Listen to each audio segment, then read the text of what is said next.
Ok, bomo začeli. Spoštovane dame in gospodje, lepo pozdravljeni in dobrodošli na poslovnem delu te konference. Prvo je, da se za začetek predstavim. Moje ime je Blaž Kos in več kot 10 let sem se ukvarjal z investicijami v startup podjetja. Potem sem se pa lani odločil, da si vzamem 1 leto povsem prosto za pisanje, branje in da se naučim programirati. In kako je šla ta zgodba? HTML5 osnove z lahkoto. CSS3, že malo težji. Potem so prišle pa bolj zahtevne tehnologije. C#, Python, sem se hotel poglobiti še v backend. In študiram programiranje kodo, pa dobim en e-mail in sicer povabilo, če bi bil pripravljen moderirati poslovni del te konference. Pa gledam kodo, se mučam, gledam e-mail, pa sem razmišljal, a ne nadaljujem s programiranjem, ali bi raje moderiral dogodek pred 500 ljudmi, kaj je lažje in evo, danes sem tukaj. Tako da ugotovil sem, da programiranje ni tako enostavno, sem pa razvil globoko spoštovanje do tehnologij in sem res izjemno vesel, da sem danes tukaj, saj nas čaka izjemno zanimiv in pester dan. Na tem odru boste imeli priložnost slišati svetovno znana imena. Imeli boste priložnost spoznati konkretne primere slovenskih podjetij, ki živijo digitalno transformacijo in večajo svojo inovativnost in konkurenčnost. Za piko na i bomo dogodek zaključili z okroglo mizo o vizijah, kar je strateško orodje voditeljev. Predlagam, da gremo kar na prvo predavanje današnjega dne in sicer namen prvega predavanja je, da vas navduši nad novimi tehnologijami, vsemi priložnostmi v IT sektorju in pa tem, kako lahko, pa kje vse so priložnosti, da povečate vašo konkurenčnost z digitalno transformacijo. Z nami je Mr. Michael Kogeler, generalni direktor Microsofta za centralno in vzhodno Evropo. Mr. Kogeler, I would like to kindly invite you to the stage. One big applause, please. Hi. Welcome. Thanks for being with us today. Thank you. We're all very curious about all the technology trends, opportunities, and how companies can accelerate their competitiveness with digital transformation. So please, the floor is yours. Thank you. So, were we that scary this morning? That you all moved back 20 meters? I could see some people, now I only see phones. Anyway, there's some people moving there in the back. So thanks for having me again. It was very inspiring this morning with the opening keynote. So I'm going to talk a little bit about digital transformation and competing. And I think these days it's either you compete or you're going to be competed. And I hope you agree with that, because the world's changing so fast. And I truly believe in all the things Robert asked me about, all the customers I see, but all of you see industries changing. Some industries, some companies, some businesses just cease to exist because they're bypassed by technology changes. If you take the postal services again, in the old days they would send envelopes from A to B. That doesn't happen anymore, or very little. So what do? You have to reinvent yourself. So I'm going to talk a little bit about that. But I mean, there's light now. That's good. So let me start with my story. If the clicker works. It does. Anybody of you feels like this? Think digital transformation. Anybody feels like this when he or she thinks digital transformation? So what kind of audience are Slovenians, by the way? It's the first time I do a keynote in Slovenia. I mean, I have the privilege to do a lot of keynotes all over the world. I mean, if you speak to Saudi Arabians, you see 40 people in white suits, and they all have a knife. And you kind of think, crap, what's going to happen here? If I'm going to speak too long, they're going to kill me. If you're in the Netherlands, I'm Dutch. You ask people something, what do you think? Yeah, it's me. And they don't even wait for the question. So I have to find out a little bit what Slovenians are. But it's nice if you make some noise now and then, I still know you're there. But this picture for me pictures digital transformation. And there's 2 versions of the picture. The first version is you drive in this forest, so that's your company. You don't know where you're going. It's very dark. There's all kind of angry people in the bushes trying to jump and rob you, taking away your car, take away your business. That's one version. Who feels like that? Nobody. So that's either you don't move or you don't want to say. And then there's the other version. You're driving in this big 4-wheel drive equipped for any challenge you're going to find, driving through the forest. You can see a little bit ahead, but you don't care because you have a GPS, you know where you're going. You put your destination. And you're not worried about the changes on the road because you will adapt. You can go through water, you can jump mountains, you can do anything. And that's digital transformation for me. Because truly, there's no one in this room who can predict where he or she will be in 5 years' time. For sure. And if you think we'll speak in 5 years, I'll get you a free ticket for this conference. Okay, so let's go a little bit. I've got a lot of slides to cover. The people are very worried I'm not going to stick within my half hour. I will take 32 minutes. I timed it in my sleep. I slept 6 hours. I'm not sure how that's going to work. But anyway, so, I mean, the world's changing. I don't think I have to tell you this. I've been in this world for well, a long time. I'm not going to reveal my age. That's not wise for the party. But, I mean, there's a lot of stuff happening. Eh? Go back 25, 20, 30 years. A lot of older people, in the senior people, I should call you, I guess. Who remembers a world without mobile phones? Yeah, you're all 24, sure. You look old. Slovenians typically look very old if they're 24.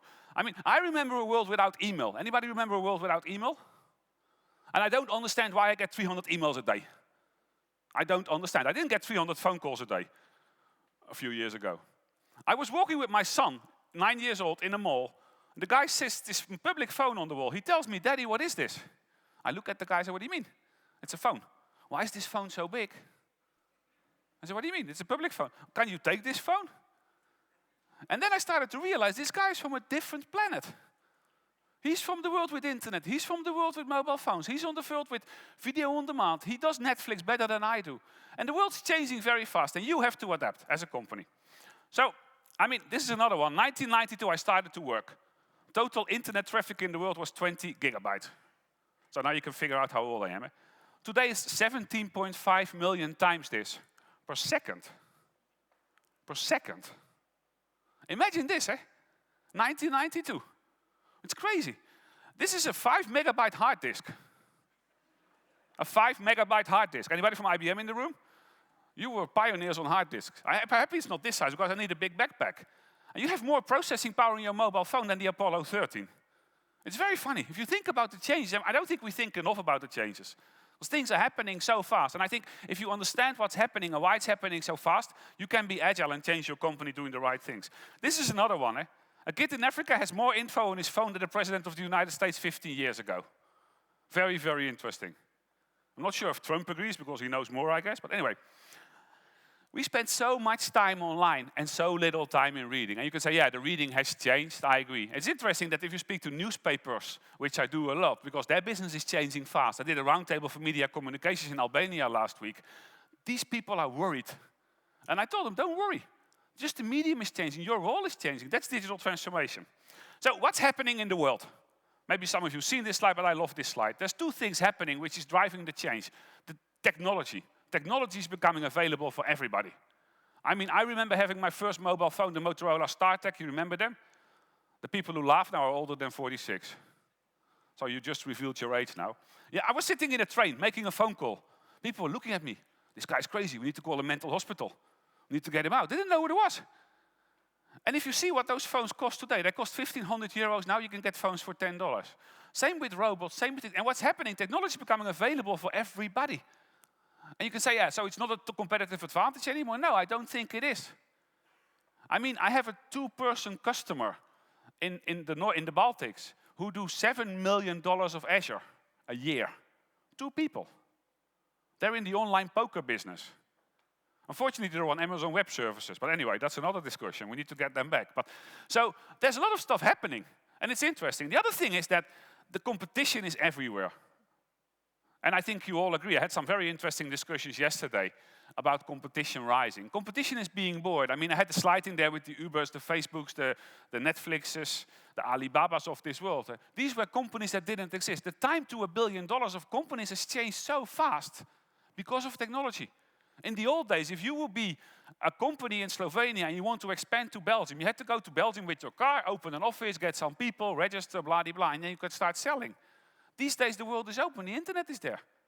There's no borders anymore. I'm a big believer of the concept that the concept of countries will disappear over time because we're getting one big world. But anyway, that's another discussion. So there's change. People call it the Industrial Revolution number 4. For me, it's kind of history repeating itself. Because in the old days, everybody had its own steam machine. Remember, you had an Exchange server. Then there was a wise guy who said, hey, I'm going to host your Exchange server so you don't have one anymore. You can do it with us. That's the cloud. But what's happening in the fourth industrial revolution is that we are being blurred with technology. Does that mean we're going to be replaced by robots? No, it doesn't. I don't believe that. Microsoft doesn't believe that. I think robots are amazing to do certain things we don't like to do. Repetitive tasks, thinking about stuff. They can analyze vast information and give me an advice. We strongly believe that human beings have something which is called creativity, which I think will not happen with artificial intelligence. Some people probably disagree. Stephen Hawking disagrees, but that's my view, that's the Microsoft view. We believe in bringing the best of human beings with the best of technology together. And that's the fourth industrial revolution.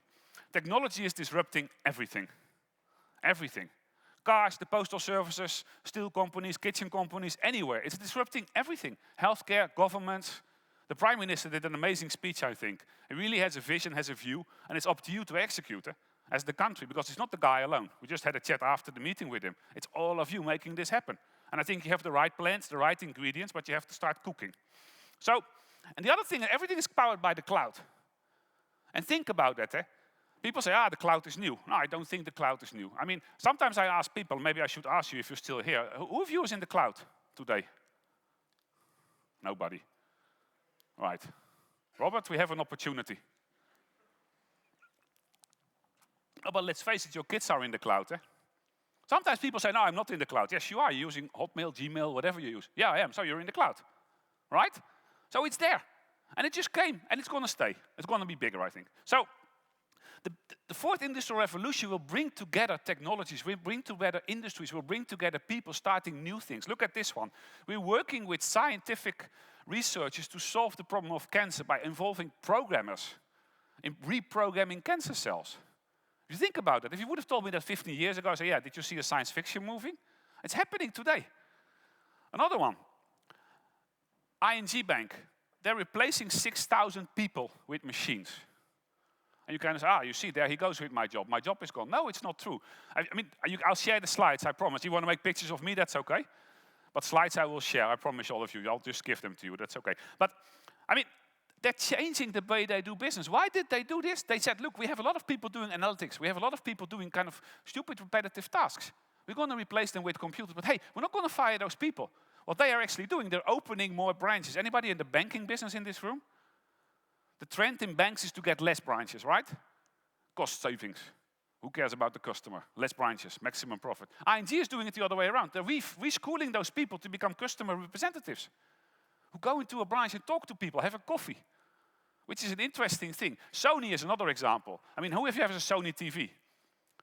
I mean, how do you buy a TV? You go to a store where the guy knows everything about the TV, but he's way too expensive to buy the TV. So you let this guy tell you how the TV works, what it should do, and then you go to the cheapest online store to buy the TV, right? You agree? It's a little bit sad if you have this shop with all the specialism. So what Sony's doing, they said, okay, hey, we're going digital. You know what? We start those concept stores. We don't sell anything in the store. You just get advice. So they're opening more stores. And then if you want to buy it any way you like, as long as it's a Sony. So things are changing fast. That's digital transformation. Because many times I feel that people talk about digital transformation about, I don't know, changing the world in 4 weeks. But it's the small things that make the world go. And it's here. Today, I think it was here yesterday. And I think it started like any industrial revolution, kind of unknown. It just happened. You went through it. You started to do email. I mean, I have a phone. Who of you still make phone calls on a phone? Who of you has a phone?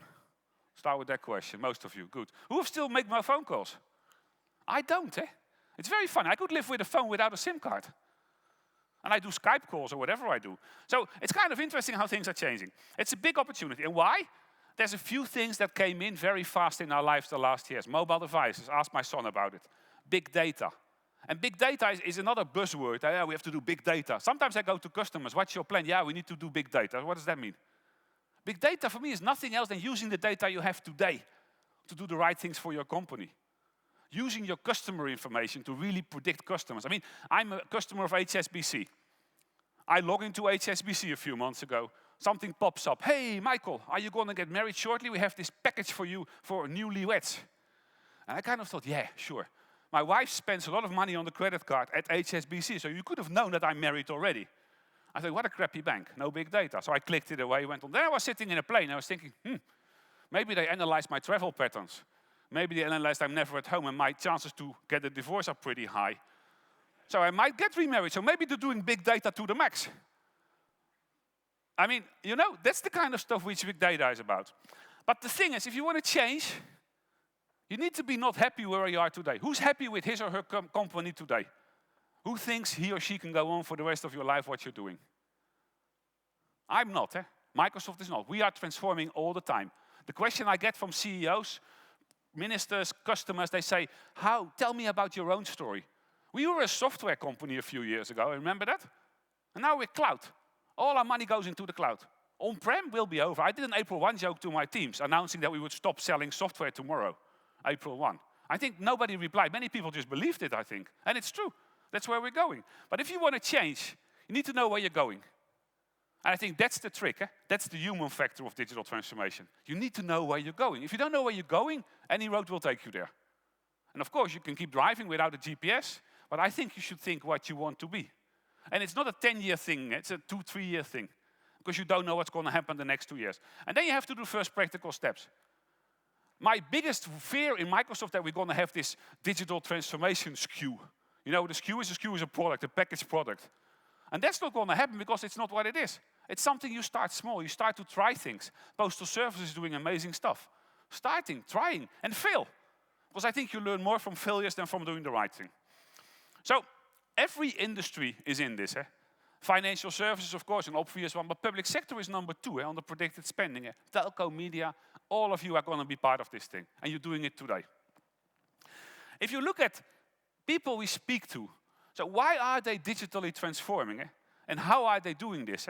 I mean, it's about people. And I mentioned that in my few words in the morning. Digital transformation for me is about people.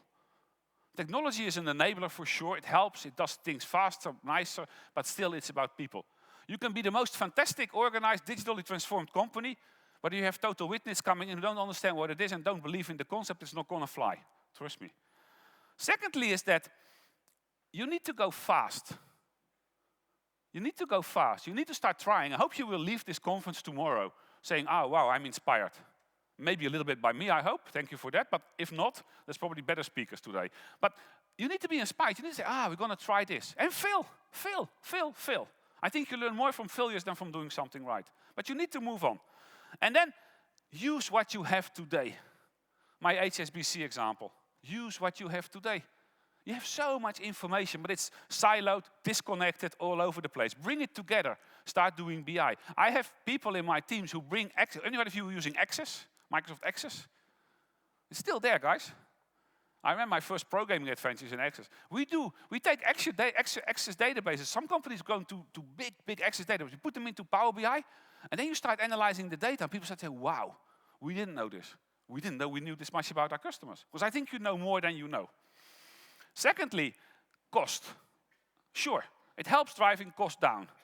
Because if you go online, if you go into the cloud, start using Office 365, which Robert spoke about, start doing Azure, you save IT costs. And you can say, yeah, that's a nice saving. Smart companies reinvest that money to drive their digital transformation. That's what they do. And they invest fast. And again, it doesn't need to be a $5 billion investment. Do it small, start small, learn. And we're happy to help, of course.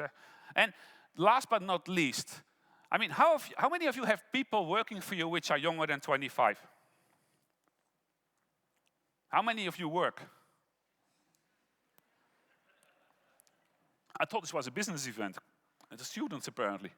No, I'm just kidding. But, I mean, there's a new workforce coming into companies, guys and girls. If I say guys, I also mean the girls. Let's agree on that. But, I mean, there's a new people coming into your companies. I have an example of a guy, 2.5 years ago, I hired him. Fresh from the MBA, he was a student graduate actually. Fresh from college, he gets a job as a sales guy, junior sales guy somewhere. Okay, he gets an offer. 2 days later, he calls me, Michael, can we have a chat on my offer? I think, he wants a bigger car. That's what they normally want. The cars are the most important thing in companies. I experienced myself the hard way a few weeks ago. But, so I thought, okay, he wants a bigger car. He calls me and says, is it okay if I work 4 days a week? Okay, I thought, 4 days a week? What do you mean? I said, yeah, I want to have Fridays off. I said, okay. Yeah, why not? I said, why? Well, I have a life next to my work. And that's a big thing, You're not going to attract the right people with the right ways of having them work in your company. Which is not only 4 days a week work. I wish I could do that. The guy gets paid 80% as well, by the way. And probably he works 100% anyway because you work more than you normally should do. But things are changing. You're not going to get people in your company if you block Facebook on your intranet. Trust me. They're going to think you're old. Who of you is blocking Facebook? I see people calling IT now very fast. I'm blocking. But there's a war for talent. At least I experience that every day. There's a war for talent. My people leave going to your companies. We get people from your company. There's a war for talent. So digital transformation for me is not about doing things completely different or say, oh, today we sell ice creams, tomorrow we start selling bananas. No, it's about doing new ice creams in a different market, competing with different flavors. That's what it is. It's about understanding what you can do with technology and seeing how you can apply that to your business. So let me give you 4 blocks we see every day in digital transformation, 4 areas where companies are transforming. And I'll talk a little bit about each of them quickly. It's about customer experiences. How do you engage your customers? Because if you don't engage them, somebody else will engage them. Trust me. If you don't do it, somebody else will do it. Could be the guy from Croatia, or could be the guy from the US, but they're here. I can give you tons of examples of market entry. Look at Uber, the biggest taxi company in the planet, no taxis. Did you see them coming? I didn't. Secondly is operating models. If you want to invest, you need to optimize your operations. Cloud, IT can help you do that, can automate things. I mean, there's amazing things happening here where a customer wants to kind of visualize a whole factory before they design the factory. Amazing stuff. Saving so much money in operations in building factories and discovering something is wrong. That's kind of doing the right things around your operating model. Business models. You have to change the way you do business because the world has changed. Look at banks, they're struggling. Who of you still get interest in a bank? It's not there anymore. I wonder, what do I get back for putting my money in there? They have to change the way they think. And they're going to be competing. I mean, Samsung launched Samsung Pay. In the country I live, it is suddenly everywhere. They're competing with the banks, big time. They have a banking license, actually, Samsung. Imagine that. Samsung is a bank today, officially. Changing the business models. And then last but not least, the employees, I spoke about it. You need to get those people in. You need to give them the right tools, the right things. It's very sour if my business manager spent 4 days calculating an Excel sheet, while it can be done automatically if we would have had the right tools. And he has them, by the way. So these are the 4 big things. And I think the future is here. It's not evenly distributed. And I mean, it's always, sorry for the word, but it's very funny that every time I'm here, yeah, we're a small country. You're not a small country, you're big. Yeah, but the US goes faster. I mean, I call it the last mover's advantage. People always talk about the first mover advantage. I think you have the last mover advantage. I'm not saying you're the last, but I say you can go fast. You can skip generations of IT. I remember working at McKinsey, we did research for Finland, the government of Finland. They had to replace their fixed lines in the ground with fiber or whatever. And we did a study, and we said you should go to mobile. Forget that step in the evolution. Because normally you go from copper to fiber to mobile or whatever. They said, let's go mobile directly. This is how Nokia started. This is how Finland has become the highest penetrated mobile broadband country on the planet. They made a bold decision. They jumped. And that's what you should be doing. I mean, customer engagement has changed. If you have customers, you know this. Social media. In the US, 5 out of the 6 millennials connect with a company using social media. Who of you do social media monitoring? Nobody. I can tell you there are some very nice examples in the Harvard Business School for companies who didn't do that. I'm happy to share them with you. You cannot ignore your customers. If a customer starts complaining to you on Facebook and goes on and on and on and on, you can go wrong. Honda made a mistake years ago. They announced a new electric car, had an exit radius of 200 kilometers or something, and then the guy bought it, it did 100. The guy went to Honda, said it does 100. They didn't reply. He went again, didn't reply. Then he started putting stuff on social media. And more people said, yeah, we agree. It became a big thing. Honda failed to reply. It went to CNN. Honda was forced to take the car off the market. That's a big failure. They could have solved it by replying. Anyway, so, I mean, who of you have a wearable? You have a watch or one of the bands we showed this morning. I love that stuff. I have one as well. Things are changing, and the interfaces to your customers are changing. From the customer getting into your store once a month to kind of having continuous contact with your customer. All the time, 24/7, knowing what they do, knowing where they are. And we announced something last week. I mean, I took this from my website. The Microsoft new real word search engine is incredible. I like that part, and horrifying. And you have to look at this video. I mean, what we're doing here, we're combining search with videos, with motion detection, with location-based services into one thing. real-world search record. It's been announced last Thursday, so it's pretty new, but have a look at the video. Can you play the video, please? As our world becomes increasingly digitized, so does our ability to connect with it. Imagine if you could search your surroundings the same way you search the web. Using existing cameras and advances in AI, we can now find things and people in the real world in real time and take action to improve safety and well-being.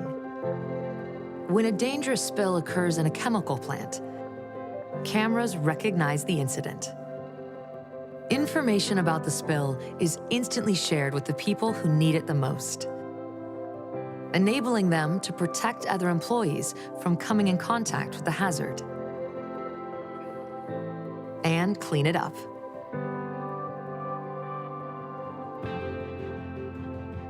This technology can also help keep people safer in hospitals. Patients recovering from heart surgery are limited to how much they should exert themselves. When someone exceeds the prescribed level of activity, a nurse is alerted. What's more, the location of the closest wheelchair is identified, so that the nurse can quickly get the patient seated and safe. This technology is also useful in an environment like a construction site, where people who need specialized tools are spread out, sometimes across multiple floors. Using cameras already in place, this technology can identify a specific tool, as well as the closest authorized person who can deliver it, saving everyone time and keeping the workflow moving. The digital and physical worlds are coming together to help make everyone more safe, secure, and productive. And we're bringing the edge of Microsoft's cloud to any device. So, I think this is incredible. Not sure if you agree. There's some privacy issues around this stuff, for sure, but I think we will fix that over time. I'm not going into that discussion. But you just think about the opportunities and the possibilities you can do with this in your company. Yeah? The things you do every day. So, let me go on to the next one. 50% of the workforce will be digital natives. Eh? They're here today. They're coming into your companies. You can't help them with the green screen terminal. You can't help them by giving them freedom to work 4 days a week. Things are changing, and there's going to be more shortage of skilled workers. There's going to be a shift. You're going to need different people. Your company will need different people. You cannot drive a digital transformation with the same people. The people need to be reskilled, need to understand, and we're going through that in Microsoft big time. Eh? And it's not an easy journey, I can tell you that. We need to retrain our people. Myself, Robert, anybody, Joe. We need to understand how the world's changing. And we're doing okay in that, I think, but we're not there. So let me give you another example. This is a very down-to-earth. Who of you runs a call center? Must be people with call centers here. There's one guy there. So what do you do in a call center? In a call center, you ask people to make as many as possible calls with the biggest return, right? If you're in a sales kind of shop. So they call, you want to buy bananas? No, okay, buy. You want to buy bananas? No, buy. So what this company did in the Netherlands, very interesting. They started analyzing the data of their CRM system with the return rate of the sales, with the amount of time of the calls, and the amount of coffee breaks people took. Coffee breaks? Lunch breaks. Why is that, you think? And then what they found, the people with the longest coffee breaks are the most productive sellers. The people with the longest coffee breaks are the most productive sellers. How does that work, you think? So they started deep in analyzing, understanding who they speak to, what they did, and some field research. They found out that the real sales knowledge sharing happens at the coffee machine. So what they did, instead of asking people to do as many as possible calls a day, keeping them behind those cubicles all day without any break, giving them coffee on the spot, they said, you have a mandatory coffee break with Michael because he knows how to sell Office 365 better than you, and you have to learn from him. They organized paid mandatory lunches. The number of calls has went down, but the revenue's gone up. That's big data as well, in a very down-to-earth scenario. And I can tell you, if you want to hire millennials, putting them in those cubicles is not going to fly. They stay for a few days and then they're out. And without the data, you're blind and deaf. And you all have data. But I really wonder if you're using it the way you should be using it or you could be using it. So, artificial intelligence, I spoke about that. Machine learning. Last week we introduced something at Build which is called the Intelligent Edge, which basically is nothing else than Internet of Things devices, mobile phones, all the devices on the periphery of the cloud, using the processing power of the cloud to do amazing things and share things. And I think as Microsoft, we're uniquely positioned to drive those solutions with you, because you all have mobile field workers, you all have customers, you all have people with those bands. Doing things with this, like in the video, telling, hey, this guy has walked too long because he has a heart surgery, he cannot walk, and beep something, he needs to stop walking, and get him. That's life-saving things. That's what artificial intelligence will do with us. So let me show you, who of you wake up this morning, stand in front of the mirror, say, okay, fine, this is how I look today. I bet if my mirror would be intelligent, it would have said you're wearing the wrong shoes. You should wear dark shoes under a blue suit. I know, I forgot, took the wrong shoes. Apologies for that. I tried to polish them with blue this morning, but it didn't work. Anyway, we have mirrors, intelligent mirrors, who will go beyond mirror. They will look into your calendar. We have them in production, in testing in Microsoft Research. So there, I was standing in front of the mirror. The mirror would tell me, Michael, you're going to meet the Prime Minister of Slovenia today. You should wear blue shoes. And by the way, you might better hurry up because Robert is waiting for you downstairs in the hotel. It will read my calendar. It will go back to me, understand where I'm going, what I'm doing. Cortana is an example of this. How many of you are using Windows 10 Creators Update? If you're using Cortana there, it's very interesting. I sent a mail to Robert. Robert, you have to remind me when I'm in Slovenia to buy chocolates. And then Cortana reminds me today, by the way, you sent a mail to Robert last week that he has to remind you on chocolate. A mail. I didn't do anything else. It reads my mail. It understands what I'm doing. It's context-oriented. It's location-based. That's what's going to happen. So let me show you a little bit of a video again on how a store in the US is changing the way of shopping. Sorry, ladies. Oh, no, not sorry, ladies. As you can shop more in a shorter time. But I don't like shopping. I want to go in and get out as soon as possible. This will help. Let me show the video. And this is there today.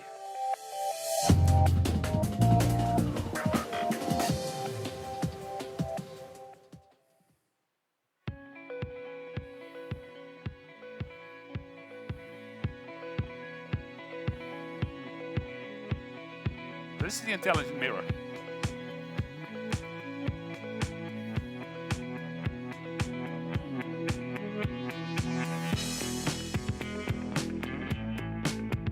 Can you see yourself shopping this way? Show me skirts.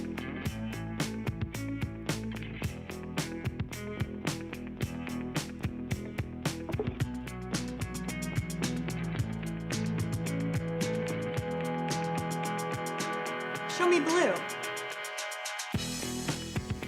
Okay, you can stop it. You get the point. For the sake of time, I want to go on.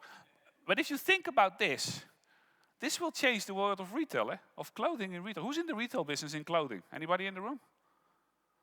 Your stores are gone. Your delivery stock, everything will change. You don't need stock. You just have the postal service deliver it to your home. You stand in front of a mirror. You need a store of 1 square meters. Or ideally, you have this mirror at home. So then your stores are gone completely.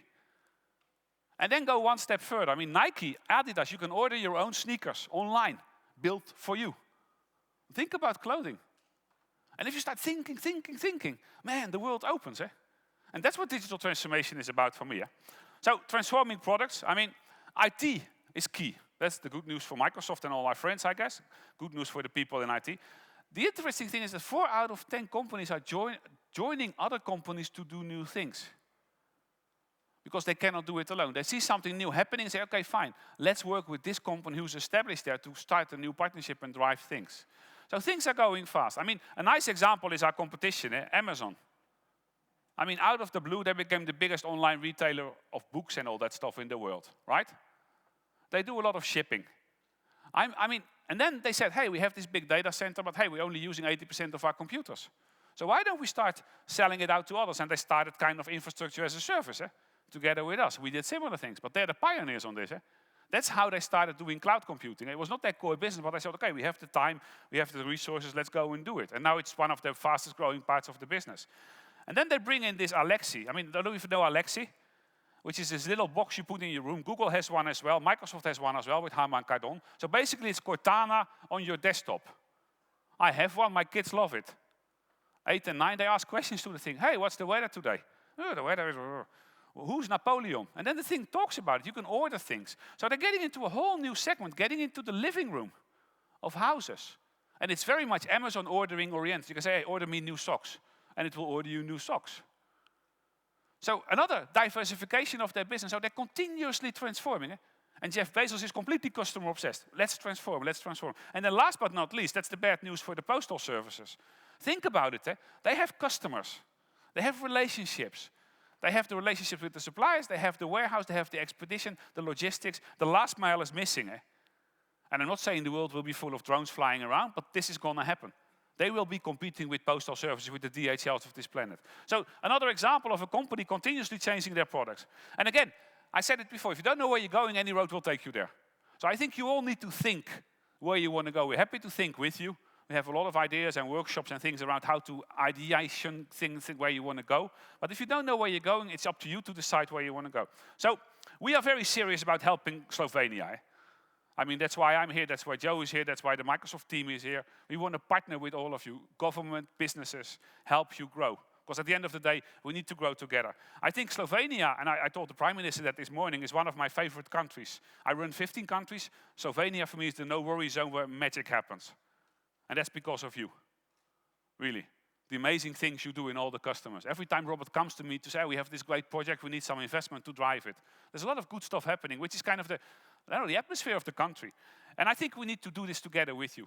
That's our accountability. So with that, I mean, the opportunities are endless in my view. There's so much we can do together, but talk doesn't cook rice. So we have to do it. Thank you very much.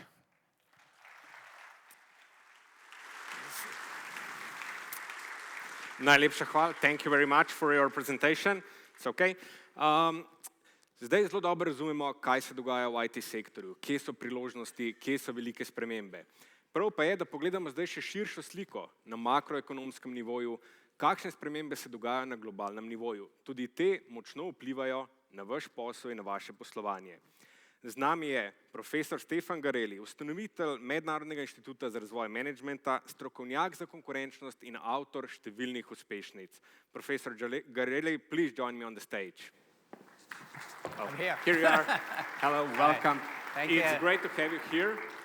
Thank you. We're all eager to hear about all the trends that are happening globally from macroeconomic perspective. So please, the floor is yours. Don't scare everybody. Ladies and gentlemen, good morning. I know that at this stage you're a bit saturated with presentations. And the good thing is that many of the important things have been said before me, so I can concentrate on the rest. The rest in the world, we say we should change, but change to what? And this is what I'm going to try to do. But first, I think the title, The World on Reset Mode, why? Because for most of us, the worst thing that can happen is what we call a blue screen. You open your computer, it says system error. Please save what you can, then reboot. The question is, nobody tells you where is the reset button. And this is a little bit what we are experiencing now with the world economy. We don't know where to start. Where is the reset button? If you are looking at Slovenia, I agree with the Prime Minister this morning. It's improving. This is the only chart which really matters. It's a global competitiveness one. And I think you will continue to improve.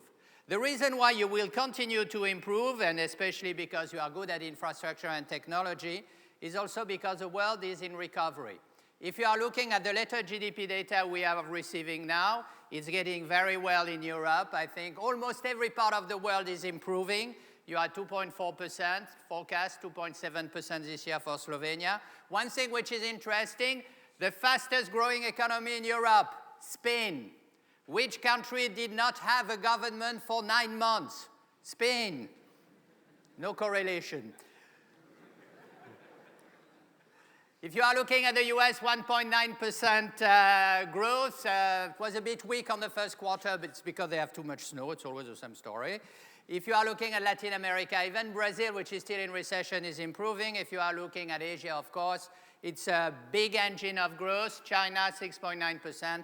We have never seen since about 6 or 7 years such a good situation. This is good for Slovenia. The world is improving. The big question is, do you trust those numbers? And actually, this is a problem. Can we trust statistics? Are they credible? If you are looking at China, they produce them in 12 days. How can they do that so quickly? Switzerland and Denmark, it takes them 6 weeks to produce them. If you are looking at productivity, technology, we are very bad at trying to cope with this. And if you are looking at GDP, it doesn't tell you if it's good or bad. If you are cleaning an oil spill, it improves the GDP, which is a bit ridiculous. So at the end of the day, somebody like Keynes said the following. He says his advice, because GDP is only about things that you can calculate. The advice of Keynes was the following: never marry your housekeeper. It brings the GDP down. So now you know why you should never marry him or her. They tried to convince him to clean the house free of charge. Basically, the stock exchange goes up because we have the so-called animal spirit. If you are looking at Samsung, incredible story. They are missing Note 7. The CEO is in jail for corruption, and the share price is going through the roof. If you are looking at Tesla, it's quite extraordinary. Tesla, as you can see here, the revenues compared to Ford. The production of cars compared to Ford, it's about 10%. And the market capitalization of Tesla now is higher than Ford and General Motors. I mean, the financial market seems to be in a different world than we are. And clearly one day, a CEO told me, I was looking at some numbers, he said, well, actually, don't confuse me with facts. But I think I'm going to give you some facts because the world economy is made of facts. And now let's assess the situation first. There are two big theories to tell you what happened. One is called secular stagnation. Hansen, I go quickly. He said we had excessive savings because people were afraid of investing, less demand, which created less investment, less growth, and then we had the interest rates going down because the market was flat. The other big one that everybody knows is Keynes. Keynes said whenever you have a recession, what you should do is, number one, you print money. Number two, you build something with this money, if possible a dam. Number three, you give wages to the people, and with the money they go in a shop, they buy something, and the economy is back on track. Ladies and gentlemen, here you have Keynes' economy in 60 seconds, what usually takes me a year to teach at the university. But you have the essential here. And what have we done? We have been printing money. We have been bailing out the government and finance, and the money went back. It didn't go into the shop. If it was going into the shop, we would have inflation, not deflation. And that was one of the very big problems we have had in the world economy. The money didn't go into the real economy. Why today it's getting a little bit better? Because for the first time we are seeing inflation back. The 2% mark is almost there. You had 1.9% in Slovenia. This is the rest of the large countries. More and more countries are above the 2%. Good news? Maybe. Let's be careful. Definition of inflation. Inflation is paying 30 euros for a haircut, which used to cost 20 euros when you had hair. So basically, let's be careful. It's a good news, but not such a good news. The real core issue is the following. We have an economy which is cash-rich and investment-poor, which means the following. I mean, you are looking at monetary policy, they are expanding. Central banks are printing money like confettis. But if you are speaking with government, they all have a policy of contracting the business, the budget, and the revenues. And this is where we have the problem, because it leads to schizophrenia on the market. People do not know anymore, do we have money or we don't have money? Tell us. And this is where we have a big issue. How do we get all this money to go into the real economy and to sustain the economic development? So the next question is, President Trump's coming in with his magical mystery tour. You may remember this was the name of a Beatles album, Magical Mystery Tour. Quite a weird one, by the way. The blueprint of President Trump is the following. I'm going to solve everything in the following way. I'm going to cut personal and business taxes to 15% for business taxes. Whoops. Number two, I'm going to deregulate bank and administration. Number three, I'm going to invest in infrastructure between $550 billion to $1 trillion. It depends on which day of the week he's speaking. And then I'm going to increase defense spending, and everybody is happy. So let's look at that. Corporate taxes, 35% now in the US, bring it down to 15%. I think it's a good news. It's a good move. He wants to go into border adjustment. I don't go into the detail. It means basically you are going to have no tax on export, a lot of tax on imports. It's not compatible with the international system. No worldwide taxation, but 8.75% reshoring tax, which means it's a tax amnesty to bring the business and the revenue back to the US. Full expensing, if you invest, you can amortize your investment in 1 year. I think it's a good news. And finally, no interest deductible on loans and on expenses like having 3 martinis for lunch. This is over. This is a pity. Is it compatible with the rest of the world? You know, there is a global reform of world taxation which says territorial reporting. You report your revenues by country, more transparency, peer review, equality of treatment. We all know this is going to be harmonized, but what will not be harmonized is competition on tax rates, which means countries are going to compete on tax rate more than before. The US and Britain are going to come into it. And that's why for Slovenia it's so important to be also competitive on tax rates, because the world is going into this direction. And the US is going to do a lot. I just remind you, the US has not signed FATCA, the US has not signed the automatic exchange of information, and this is going to create some disturbance on the market. And then the President Trump is going to say, well, I said I'm going to simplify the administration. That's good. The Dodd-Frank Act on banking is 7,000 rules. He believes 600 regulations are costing for the companies about $743 billion every year. This is huge. I think there is one part of it, of this legislation, which is called the Volcker rules, how banks are investing their own money. It's 297,000 words long. How do you survive that? As a matter of indication, the New Testament is 181,000 words long. And it gives you a lot more hope. You have to simplify. You have to make things different. Investing in infrastructure is going to be very big in the next few years by every country worldwide, 3.6%. This is where countries are investing today. This is one of the ways to transfer the money from finance to the real economy. If you are looking at the US, on average, the streets, the seaward, the water, the power is between 24 and 29 years old. I think our American friends know that for a long time, the car industry, the joke was you take a car, you put it 1 week in New York. If it survives the suspension in 1 week of the New York streets, you can sell it everywhere around the world, it will work. And then we have about $1 trillion of gap in this investment around the world. I think a lot of people today are going to concentrate on infrastructure spending, and this is going to be key for the future. So the virtuous circle which President Trump is saying today is the following: with all this policy, we are going to push the demand up, inflation will go up, the dollar will go up, the interest will go up, everybody is happy, except that the debt is going also to go up. And the question is, how much debt can you accept in this kind of situation? The US Trump program, we are already at 100% of debt in the US. This is more than Slovenia. You're at 89%. And basically, is it affordable? Is it something that can be done? The answer of the debt issue, should you worry? The answer of the president is the following. Very clear answer on debt. He said, I am the king of debt. I do love debt. I love playing with it. At least it's clear. And probably it fits in a Twitter. Okay. There was one day in the United States of America a very famous man called a young man. He was an artist. He was very famous, made a lot of money. And once upon a time, he lost everything, and he was almost bankrupt. And everybody came to him and said, my poor man, you lost all your money. This must be a terrible life. And he said, not at all. And he added, you know, things could be worse. And he added, I could be one of my creditors.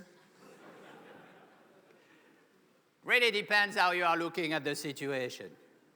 However, for companies, this is a serious issue, because if the interest rates are going up, according to the IMF, 22% of the US company risk to be very vulnerable of going from low interest rates to high interest rates.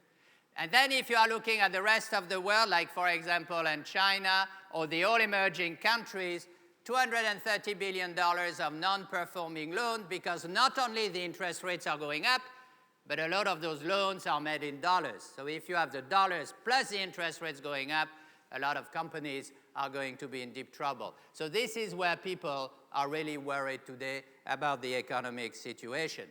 It will have an impact on the bond market. I just want to remind you, the bond market, $100 trillion, is bigger than the world GDP, the world shares market, bigger than shares. 44% is in dollars, 30% is international, but 13% is still on negative yields, which means people are paying to lend money. If the interest rates are going the other direction, which they will do this year, it may create a very big problem for certain companies. This is where the financial market is a bit concerned. Next question. We have a few global uncertainties in addition to President Trump, and they are the following. The first one is obviously globalization slowing down.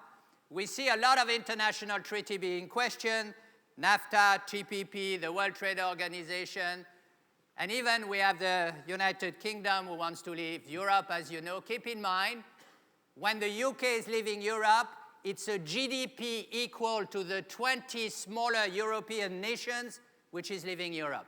It shows you the weight which is going away in terms of wealth in Europe, and the Brexit will have an impact on everybody. It will have an impact because the Brexit agenda is very ambitious. If you are looking, it has 4 phases. The number 1, the withdrawal, with all the question of Ireland border. The number 2, 6 months also, the future of the relationship. That's 12 months. Then after 18 months, everything has been negotiated, concluded, and packed, and you have 6 more months for the ratification. The entire process is supposed to last 2 years. Nobody believes it, but absolutely nobody. What we know is going to happen is that it's going to mean more administration, more complexity, more government intervention everywhere, and this is going to be a huge problem for companies to deal with the uncertainty of this Brexit agenda. But sometimes you wonder if it has really come across the British people. This was during the discussion. The man is telling his wife, should we get out of the European Union? Answer of the wife, why? We got in. So a lot of people never realized that Britain was part of Europe, and this is a little bit the problem. The next big move is oil. Oil is important for Slovenia, and we are going to see the pressure downwards. US shale oil producing more and more. The US is exporting now. Renewable investment are taking most of the capacity increase today. 60% of the new investment are going in renewal, and the stocks are up to 278 days. So here you have a pressure downward. The pressure upward is the deal with the OPEC. You have seen that yesterday. Russia and Saudi Arabia have made a deal again to reduce production. Discovery of new fields have never been so low. So actually we are missing a lot of new discovery, and when the economic recovery is coming up, I think that it will push the price up. Everybody tries to push it up to $60 a barrel. At $60 a barrel, everybody is happy and everybody is making money. The next one is who has money? In case you are interested. Are you still alive? Good. Who has money? Number 1, clearly, let's look at the foreign currency reserve in Slovenia. You could do better. This is China. What's interesting with China, it used to be more than $4 trillion about 18 months ago, but they are spending a lot of money. We are going to see why. These are the other countries of the world where you have a lot of money, as you can see. Russia, Korea, Taiwan, India, Saudi Arabia, and Brazil, all together, $5.4 trillion.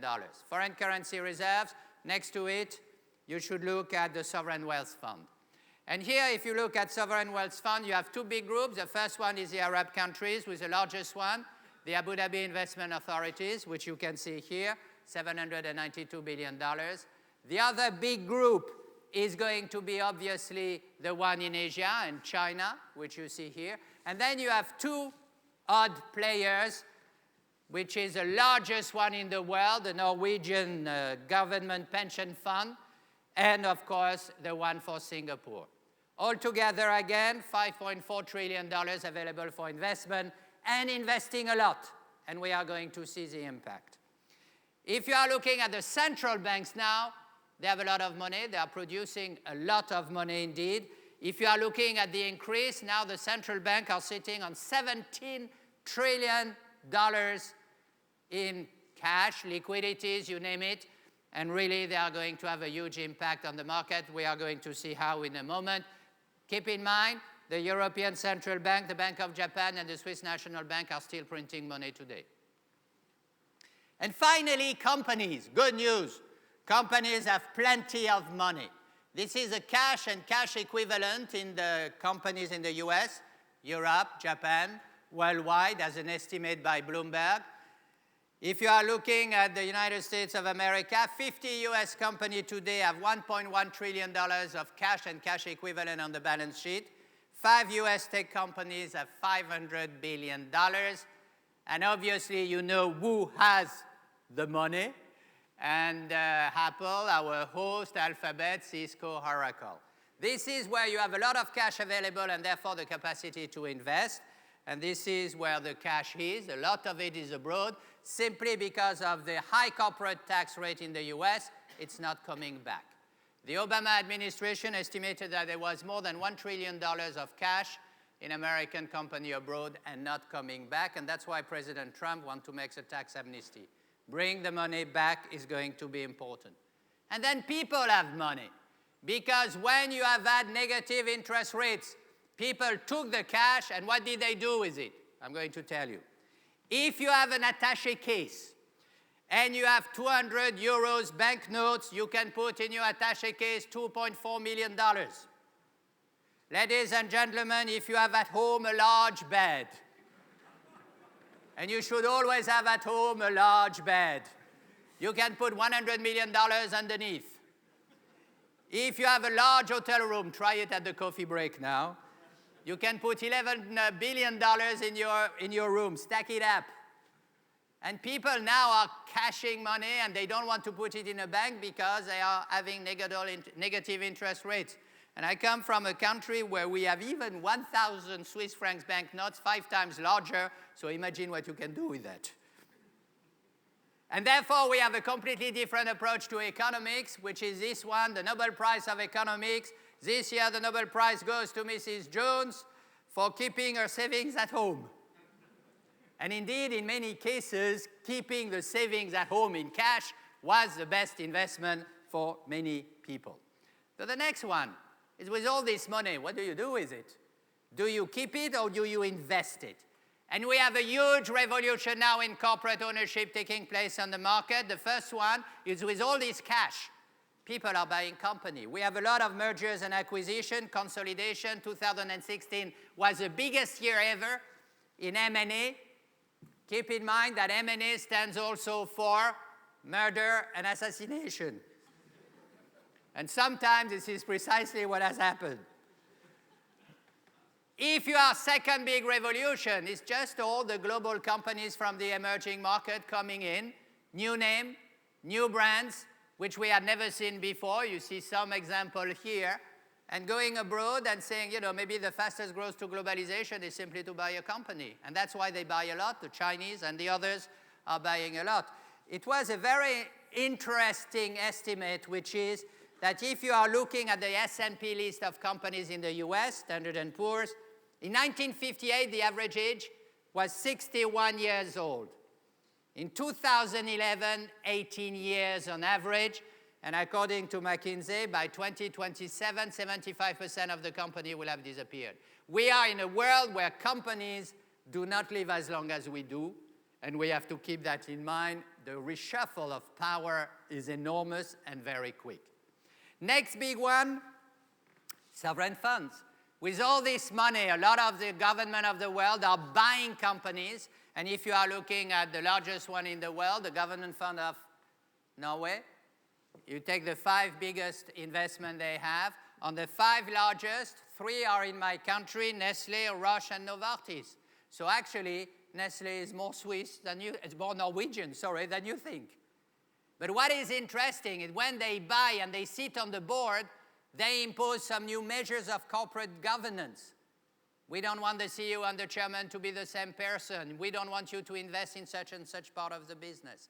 It is very interesting to see the impact on corporate governance. And then you have the central banks. the central banks, some of them start to buy shares of company. And if you are looking in the Japan, for example, the Bank of Japan owns 200 out of the 225 largest companies in Japan. How do they vote at the General Assembly of Shareholders? I think this is a big question. Is that done in full transparency? This is the other big question. One day, Alan Greenspan, here on the picture, was invited to the US Senate for an hearing. At the end of the hearing, the president of the US Senate committee said, Mr. Chairman, thank you very much. I think I have understood what you said. And Mr. Greenspan responded in the following way, Mr. Chairman, if I seem unduly clear to you, you must have misunderstood what I have said. You really have to be the chairman of the federal bank to say that to a US senator. And then technology becomes intelligent. This is one of the biggest revolutions that we are seeing today. The new paradigm, which has happened from a global point of view, is that 25 years ago, we put the business offshoring abroad to have access to cheap manpower. And then we said, well, actually, it's not only cheap manpower, which is the name of the game, it is cheap brain power, going China and then after going to India. Now, we have access to cheap machine brain power. The business is coming back to Europe and to the US, but it's coming back fully automatized. And what it means is the following. First, the talent pool is completely different. You have this little guy who is being interviewed by the HR manager, and the HR manager is saying, we are looking for someone with your exact qualification. And then he had, but a mechanical version. And that's exactly what is happening. And this is what is having an impact on jobs worldwide, because what we are seeing is the following, is that the jobs which have left 25 years ago were blue-collar jobs because they were too expensive. But the jobs which are coming back to Europe and the US with fully automatized factories are actually white-collar jobs, highly sophisticated computer engineers, etc. And what it creates is a lot of social unrest, because people say with globalization we lost the job, but we don't see them coming back. But what is also interesting is for a lot of emerging economies, we are in a situation of early deindustrialization. When Adidas is closing its factory in Vietnam and is bringing the factory of shoes back to Germany, it can make exactly the same amount of shoes with 1/10 of the people because it's fully automatized. And Vietnam suddenly says, my factory is gone. This has a very big impact on many companies. And it has an impact, and it explains why we have seen a situation of income stagnation in Europe, in the US, and it has created so much social unrest. In the OECD, 70% of the income of the household have not moved in 10 years because of this huge process, and this explains a lot of the political consequences with populist movement a bit everywhere. And of course, the big question is, will robots, and you have to discuss that, will they be outperforming humans? Of course they are, and they have been doing it very well with Deep Blue, AlphaGo, Libratus, you have said, who is becoming the champions, world champions in poker. And this is huge, as would say the president. It is huge because suddenly a machine could be lying better than us. Can you imagine? Up to now, we were the only one to be able to lie. But now playing poker, you have to lie, and he could lie better than a human being. Jobs everywhere, you have known about that. This has been said before me. But if you take, for example, a welder in the US, $26 an hour, a machine would do it for 8 hours. So the big question, and you all know about that, is Mr. Gates saying, in this case, we should tax them. Makes sense.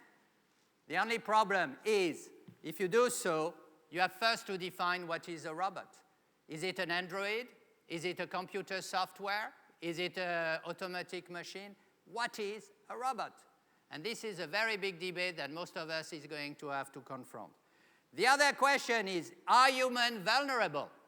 Of course, the big advantage of AI, of artificial intelligence, is that robots are fast reprogramming. They can reprogram themselves every hour. While we, the human, are slow to reprogram because we have slow biological evolution. It takes time for us to change, whether we want it or not. And the next generation is not necessarily better than we are. Are robots vulnerable themselves? That's the next question. They have competence, no doubt, but they don't have comprehension. The worst chess player in the world knows that he is playing chess and knows that he is bad. It's a big advantage in life, you know. But there is even more. We, the human, we have the ultimate weapon with us against robots. And the ultimate weapon is called the plug. You unplug them because they are still the victim of the second law of thermodynamics, which means they need a constant input of energy in order to operate. And as long as this is going to last, it will be there. And here we have something which was more or less said by the Prime Minister this morning in his address. Albert Einstein, who said one day, the day technology will surpass human interaction, we shall have a generation of idiots. And I think it's true. It's the interaction human-machine which is going to make the difference, and that's what you have just said before me, and I think it's very true. And everything will have an impact on employment. If you are looking today at the situation, this is where we are, unemployment. You know the numbers in Slovenia, the numbers in Europe. Far more interesting, youth unemployment. Look at the number, they are twice as big as they have normal employment with certain countries like Spain, 41%, those kids between 16 and 24 unemployed. But if you are looking at Finland, for example, the best education system in the world, and still, despite that, Finland has a high level of unemployed people. Why? Look at that. If you are looking at secondary school, leaving secondary school and going to college, on average, 56% of the kids do so. But if you are looking at South Korea and Finland, 90% of the kids are leaving college and go to university. They are all going to university, so what is the problem? The problem is that today you don't find anymore a baker. You don't find a butcher. You don't find a carpenter. Or if you find one, they all have an MBA. And you go in the streets, and this is how the streets look like. A good economy is an economy which gives jobs to everybody, not only the most competent one.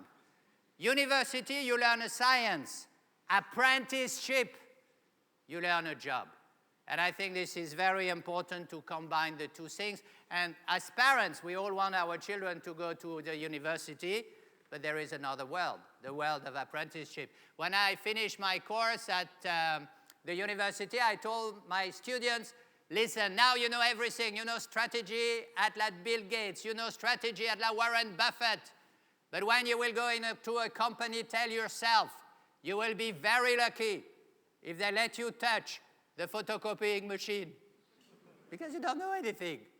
You have no employability. And then you come with these little kids coming to this teacher and telling the following, please, can I go home now before I get overeducated? Don't only go to university, it's not that. And then you have the new generation coming in. We have to understand the impact of the value system and what it means for everybody. The new generation, many of you are part of it. First characteristic, meism. Me. They are the center of the world. Self-fulfillment and narcissism is the name of the game. This is a generation of the selfies. They spend their time taking pictures of themselves.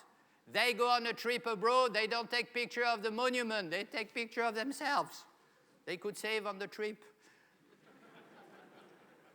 They try to escape reality. This is an incredible statistics. If you are looking at the time which is spent in the US in front of a screen, it's 10 hours and 39 minutes a day, which is quite extraordinary. You take away 7 hours and 30 minutes for sleeping, you are only confronted with reality during 6 hours of the day.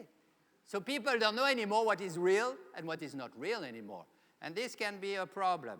Second big thing, they have little affiliation, political or religious. But they are concerned by the state of the world. They will always want to improve the state of the world. They will agree with what Henry Ford has said one day, which I think is very correct. He said, a business that makes nothing but money is a poor business. And when my students come and they say, where do you want to work? They first tell me, I want to improve the world. I want to do something meaningful. Just making money is not enough. Number 3, they have a sense of entitlement. They are very demanding and intrusive. They want to know the information, and it is no use to tell them, this is not your business, this is confidential. They don't understand what means confidential. Nothing of that sort. And Mark Twain has summarized that very well, this sense of transparency. He said, never do wrong, especially when somebody is looking. And today, everybody is looking. And everybody is looking to everybody because of social media, internet, and the rest. And finally, they have a very different sense of ownership.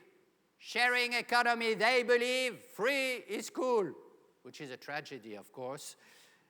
And they believe in the following. When you are looking at this little guy at the French Film Festival in Cannes, he's telling his star hero, I love your movies. I have pirated them all. And whenever I try to explain also to students, you know, there is no free lunch. Somebody somewhere has to pay for it. It doesn't work. And suddenly I found a very nice definition by Tim Cook, the CEO of Apple, who said the following: if you think that a product is free, then he added, then you are the product. And it's very true. Freedom against privacy, against a lot of these things, personal sphere. And the millennials, they are pushing the older generation into technology. Why? Because you write an email to your children. Did you read my email? No. Why? I don't use emails anymore. What do you use? Oh, I take WhatsApp, LinkedIn, etc. Okay, so you move into the next platform. And this is this little guy who is telling his teacher, you know, on the board, saying, you know, how can I trust your information when you are using such an outdated technology? You should use it at Microsoft. In conclusion, a few things. Number 1, Peter Drucker said one day, today's change in society have a deeper impact on companies than change in management. When you look at it in management, we haven't invented much during the past 10 years. And actually, the big change are coming from society. And in conclusion, I want to say just 2-3 things about the mindset. The first one is what I mentioned briefly this morning. Resilience is the name of the game. Epictetus said the following: it's not what happens to you that matters, but how you react to it. And I think it's very true. You can't predict the future, but you can react better than the others. Second, you have to accept uncertainties. This is, ladies and gentlemen, Henri-Frédéric Amiel. Henri-Frédéric Amiel is a Swiss philosopher. We have one. Here he is. By the way, you know he's Swiss because he has a watch. Did you see the watch? He's Swiss. And he said the following.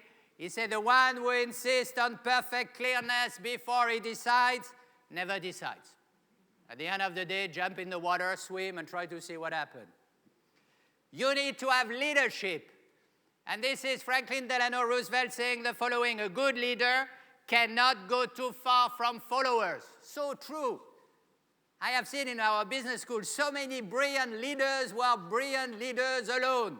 They tell everybody, I am leading. And everybody says, congratulations, goodbye. Tell us if it works.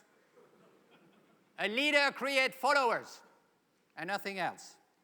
The impossible might be possible because everything we have seen in technology has proved to be possible. And this is a Chinese proverb I like very much with this artist who says the following: the person who says it cannot be done should not interrupt the person doing it. How many times do we have people who say it's impossible, you cannot do it, and they say, come on, I'm doing it. 2 common fallacies in business. Number 1, I know the product, hence I know what customer wants. This is not true. You may know the product, and if you are looking at Apple, at the very beginning, Steve Jobs didn't want to have any application on his iPhone. He said, I don't want people to mess up with the phone. And finally, he was convinced he should have it. There was also this famous phone where the advertising is, you can use your phone under the shower. It's waterproof. I'm sure you are all dying to send emails under the shower. Thanks God it exploded before, so they retarded. The other big fallacy is I know the market today, hence I know the market tomorrow. It's wrong. It's wrong. I remember that when I was in the US, one day I discussed with the people in Detroit, and I tell them the American will buy a small car, and they tell me, no, never. Never buy a small car in the US. Look, the Toyota Camry was the US best-selling cars for 18 years. And in Detroit, they told me, I have been in the business for 25 years. I know it won't work. I know my foot. There is a time for innovation. But actually, most of the success story in competitiveness is excellence in implementation. The next time, it's excellence in implementation.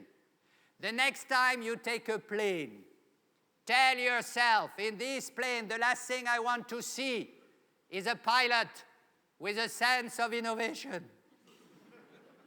I have a new plane. Let me show you what I can do with it. No. We are going to be in a world of interference. Jean-Paul Sartre, the French philosopher, one day, after a long period of reflection, said the following: in football, everything is complicated by the presence of the other team. Now you understand why he's considered to be the most famous philosopher in the 20th century. But in business, it's the same thing. You can do whatever you want. If the others are changing the rules of the game, you are dead. Look at the others, not look at yourself.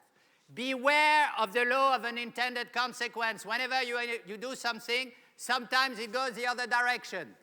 This is Old Delhi under British colonial times. And under this period of time, they had a big problems. In the streets, there were too many cobra snakes. So, at the city hall, they had a brilliant idea. The governor had a brilliant idea. He told people, listen, if you bring me the head of a cobra snake, we will give you a reward. Good. So what did the Indians do, since they are very clever people? Well, they start breeding snakes at home. Cut the head, goes back to the city hall and say, give me the money. After a certain stage, the city hall they could not cope with, and what they did, they stopped the reward system. And what happened? All the Indians put the snakes back in the street. So at the end, you have more snakes in the street than at the beginning. The law of unintended consequences. So let me conclude. At the core of everything, you should keep in mind, success is a management of efficiency.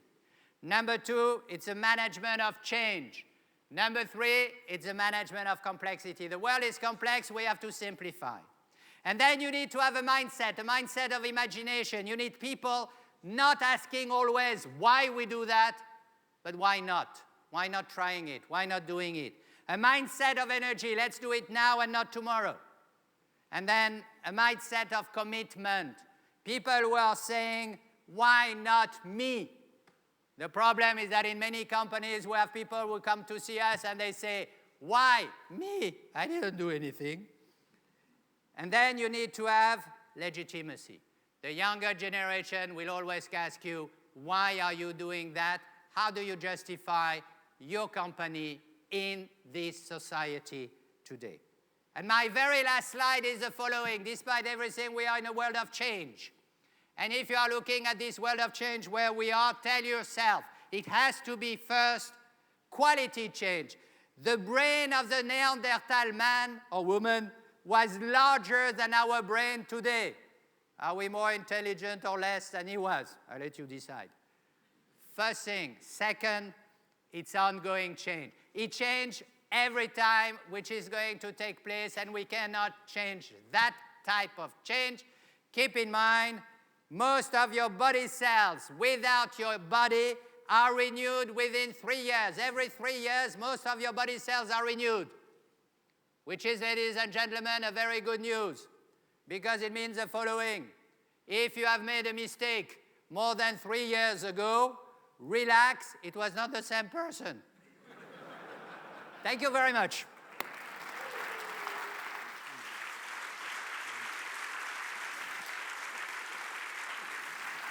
Perfect. Thank you. Thank you. Thank you very much. Thank you. Thank you very much. Thank That you. was one big applause. I have two short questions for you. Yeah. The first one, Overall, do you think the world is going in the right direction? I mean, we can see all the advancements in technology, interconnectedness, but on the other hand, we have fake news, some very aggressive leaders. What do you think? Is the world going in the right direction? Are bright times ahead of us? The world is in much better shape than it was before. And whenever people tell me we are going bad, I tell them, find me a year before and show me what has happened in the year 50 years ago, 20 years ago, 70 years ago, where we were in better shape than now, where we had less poverty, less international struggle, less this, less that. I think the world is in much better shape. And one of the reasons is technology. And I think this is why. The other question? And the other question, you mentioned that you always have to listen to the markets and not predict what market wants. Do you have any practical advice for our audience, for all the managers, how to listen to the markets and all the fast changes, you know? How to adapt to all the complex world? I think there are two things very quickly. The first thing, try to make sure that you don't know only the companies you are used to. It's not a cozy world anymore. You have a lot of new players. You have a lot of companies coming from the emerging world. I see in my business school at IMD now, I see plenty of companies coming. I never heard of them before. I look at them and they are huge. This is the first thing. The second one, listen to the younger generation. This is very important. I know a watch company in Switzerland, which is going into the connecting watch, and then they say, we don't understand anything. So what have they done? They have made an advisory council with young people between 15 and 25 years old and telling them, tell us, how do you use it? We know how to make it, but we don't know how people will use it, and they do it. But since they are very clever people, and this is luxury watches, all those guys in the advisory board are the sons and the daughters of very famous artists. So that helps. But listen to the people. Don't try to guess what they think. Go and ask them. Thank you very much. One big applause, please. Thank you very much. Thank you.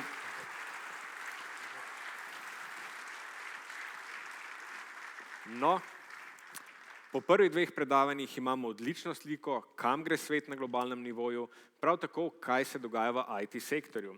Sedaj pa prav, da gremo na povsem praktične primere, kako povečati inovativnost in konkurenčnost v različnih tipih organizacij.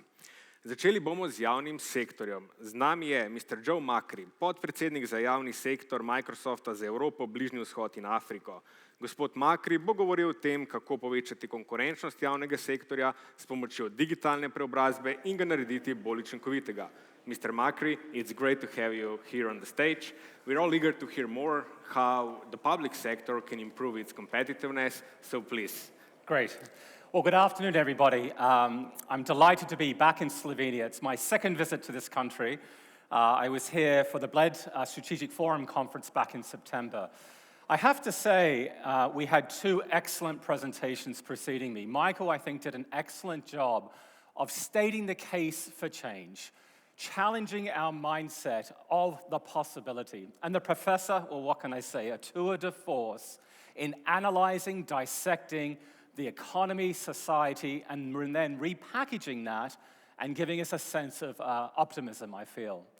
What I'd like to do, and as I was introduced, I'm responsible for our public sector business across Europe, Middle East, and Africa.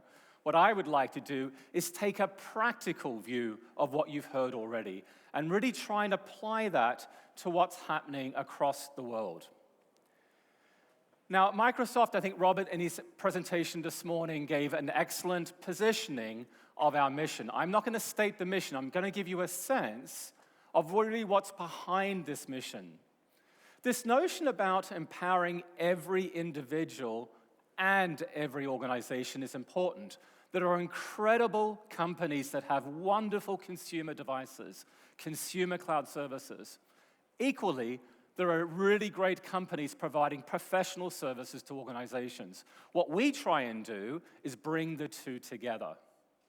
The second key message is this theme of on the planet. It may sound a little bit grandiose, but we have over 1.5 billion users of our technology across 190 countries across the world. So it is incumbent on us to be inclusive of what we do with all governments and societies across the world. And then finally, this notion of achievement. How do we empower to achieve? This is who we are. We're a platform and productivity company in this mobile-first and cloud-first world. Now, the professor touched on this slide a little bit, actually briefer than I expected him to do. I thought he was going to give us much more detail behind this. Well, the good news is I'm not an economist, but I'm a practitioner, as I said. And when we think about what the drivers are for competitiveness, clearly there are economic performance issues. And here in Slovenia, price competitiveness and international trade are great strengths. Equally, there's a mix of government efficiency and business efficiency. And it's actually quite visual on the slide. You can see that there is some opportunities for improvement there. And so what I'd like to do in the next 20 minutes or so is just talk specifically to how government can improve its efficiency and drive national competitiveness. Now, Michael introduced this notion of digital transformation. I think he did an excellent job of really driving these 4 areas. I'll give you the public sector specific nature. When we think about citizens, when we think about students, when we think about patients, what can we do to engage them better? Organizationally, how do we make the new world of work for new styles of work style for employees of different government agencies, how we can improve operational efficiency to drive competitiveness, and then fundamentally, what do we want to do differently from a service provision and drive transformation? Let me try and go in a little bit more detail and give you some examples from around the world. And when we think about citizens, their expectations are not shaped by how they work with government. Their expectations are shaped by how they interact with social media and disruptive technologies. If there's a bank or a services company or an entertainment company that provides innovative services, that sets the bar for citizen engagement. So it's not as simple as just saying, let's digitize a service provision for a citizen from a government. It's about how we put the citizen at the center of that engagement and have a truly interactive experience. And those experiences are personalized, they're differentiated. It puts the citizen at the center, not having one-to-one government interactions where the same information is provided multiple times and then the connections are not made, but everybody looking at the citizen in one way. Now, one of the best examples of this that we've come across and that we've partnered with is the city of Barcelona. Now, I'm sure many of you have visited this city. It's a beautiful city.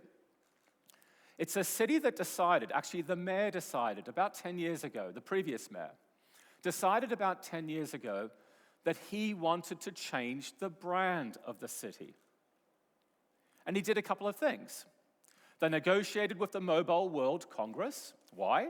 Well, because clearly mobile devices was an emerging technology, and they became the mobile world capital. So every year, and I think until next year actually, tens of thousands of visitors go to the country every year. Globally, there's incredible press about the latest technology in mobile, and it's in Barcelona. Of all cities, in Barcelona. Equally, they made a decision to host the Global Smart City Expo because they wanted to really position themselves as that brand of how they innovate for students, how they innovate for teachers, how they innovate for health practitioners, and everybody in society as a whole. Now, they didn't stop there. They didn't just stop with this branding exercise, and it's actually great for tourism. It's great to have all these people. They have many other conferences as well, but they're the two major ones. But the mayor then decided that he wanted to have better insight. He wanted to understand the sentiment of the citizens in the country, the sentiment of visitors in the country. So we partnered with them to build a digital dashboard, pulling together structured data from multiple sources and unstructured data from other sources, and combining those to really get a sense of what the sentiment was of the citizen that day, that week, that month, that year. And that enabled them to provide new services around healthcare provision, new services around education, tourism, and transportation. And so when you interact with this city through these smart apps, you have a wonderful experience. In Paris, we're working with them on a smart grid in the ICI region, allowing citizens to use technology to monitor the use of energy. In London, we have a wonderful initiative called Love Clean Streets. This is where a citizen sees a pothole in the road, some graffiti on the wall, some rubbish in the street. They take a photo on their mobile phone, and they send it off to the local authority, and then the local authority fixes it for them, putting the power back into the citizen. The second key area is how we empower public sector employees. Now, public sector employees are quite different in their needs to the private sector employees. This is not just about improving personal productivity. I mean, that's important, and we should do that. And we've done some great work here in Slovenia, specifically in this area. Equally, it's not just about improving team productivity. That's important as well. But the question we're asking ourselves now is, how do we enable public sector workers to better communicate, collaborate, and socially connect amongst different organizations for the benefit of the consumer? That's the fundamental question. And we've done some really interesting work with the Supreme Court of the United Kingdom. Now, this was established by an act of parliament in 2005. It's a recent organization. It's an old building, but it's a recent organization.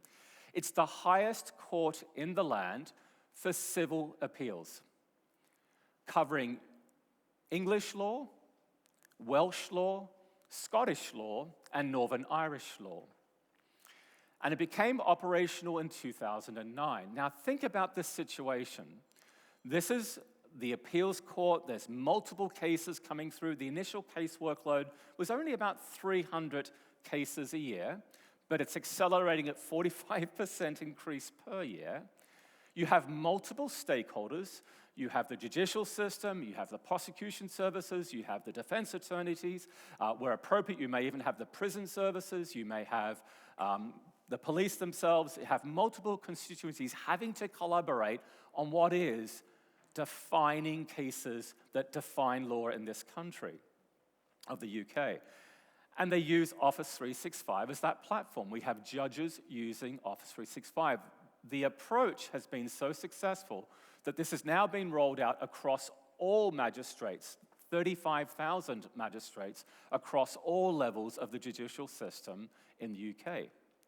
We're now deploying this in a number of other countries. We've just signed a contract in about 5 other European countries driving this productivity. So when you think about how we improve the interaction for better outcomes, this is a great example. Now, around optimizing operations, you may say, hey, we've been doing this for a long time. And in the private sector, typically, this could mean or could be interpreted as getting people to work harder, and I think we've heard some views on that in terms of millennial response to that. It could be about cutting people, but that's not the case in the public sector.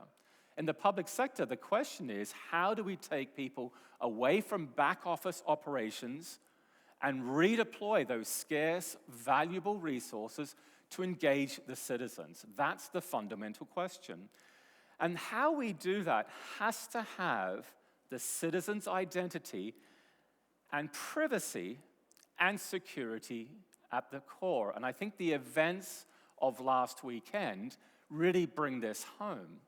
And so the fundamental question we've been asking ourselves is, how do we create a secure and productive enterprise? How do we take this forward and really drive this and do this using newer technologies? Now, Estonia is a country you would be familiar with, and you probably know it's the smallest country in the EU. And you also probably know that they were very early on in the provisioning of e-government. This is before the cloud, actually before mobile devices. They really drove this very positively. And they did this so well that fewer than 5% of transactions are now paper-based in that country.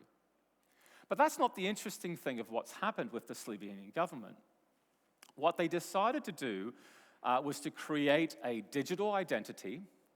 They wanted to modernize their environment and transform their environment such that if there was a national emergency a national event, whatever that event could be from a physical point of view, or if there was a cyber attack. This was actually one of their major reasons.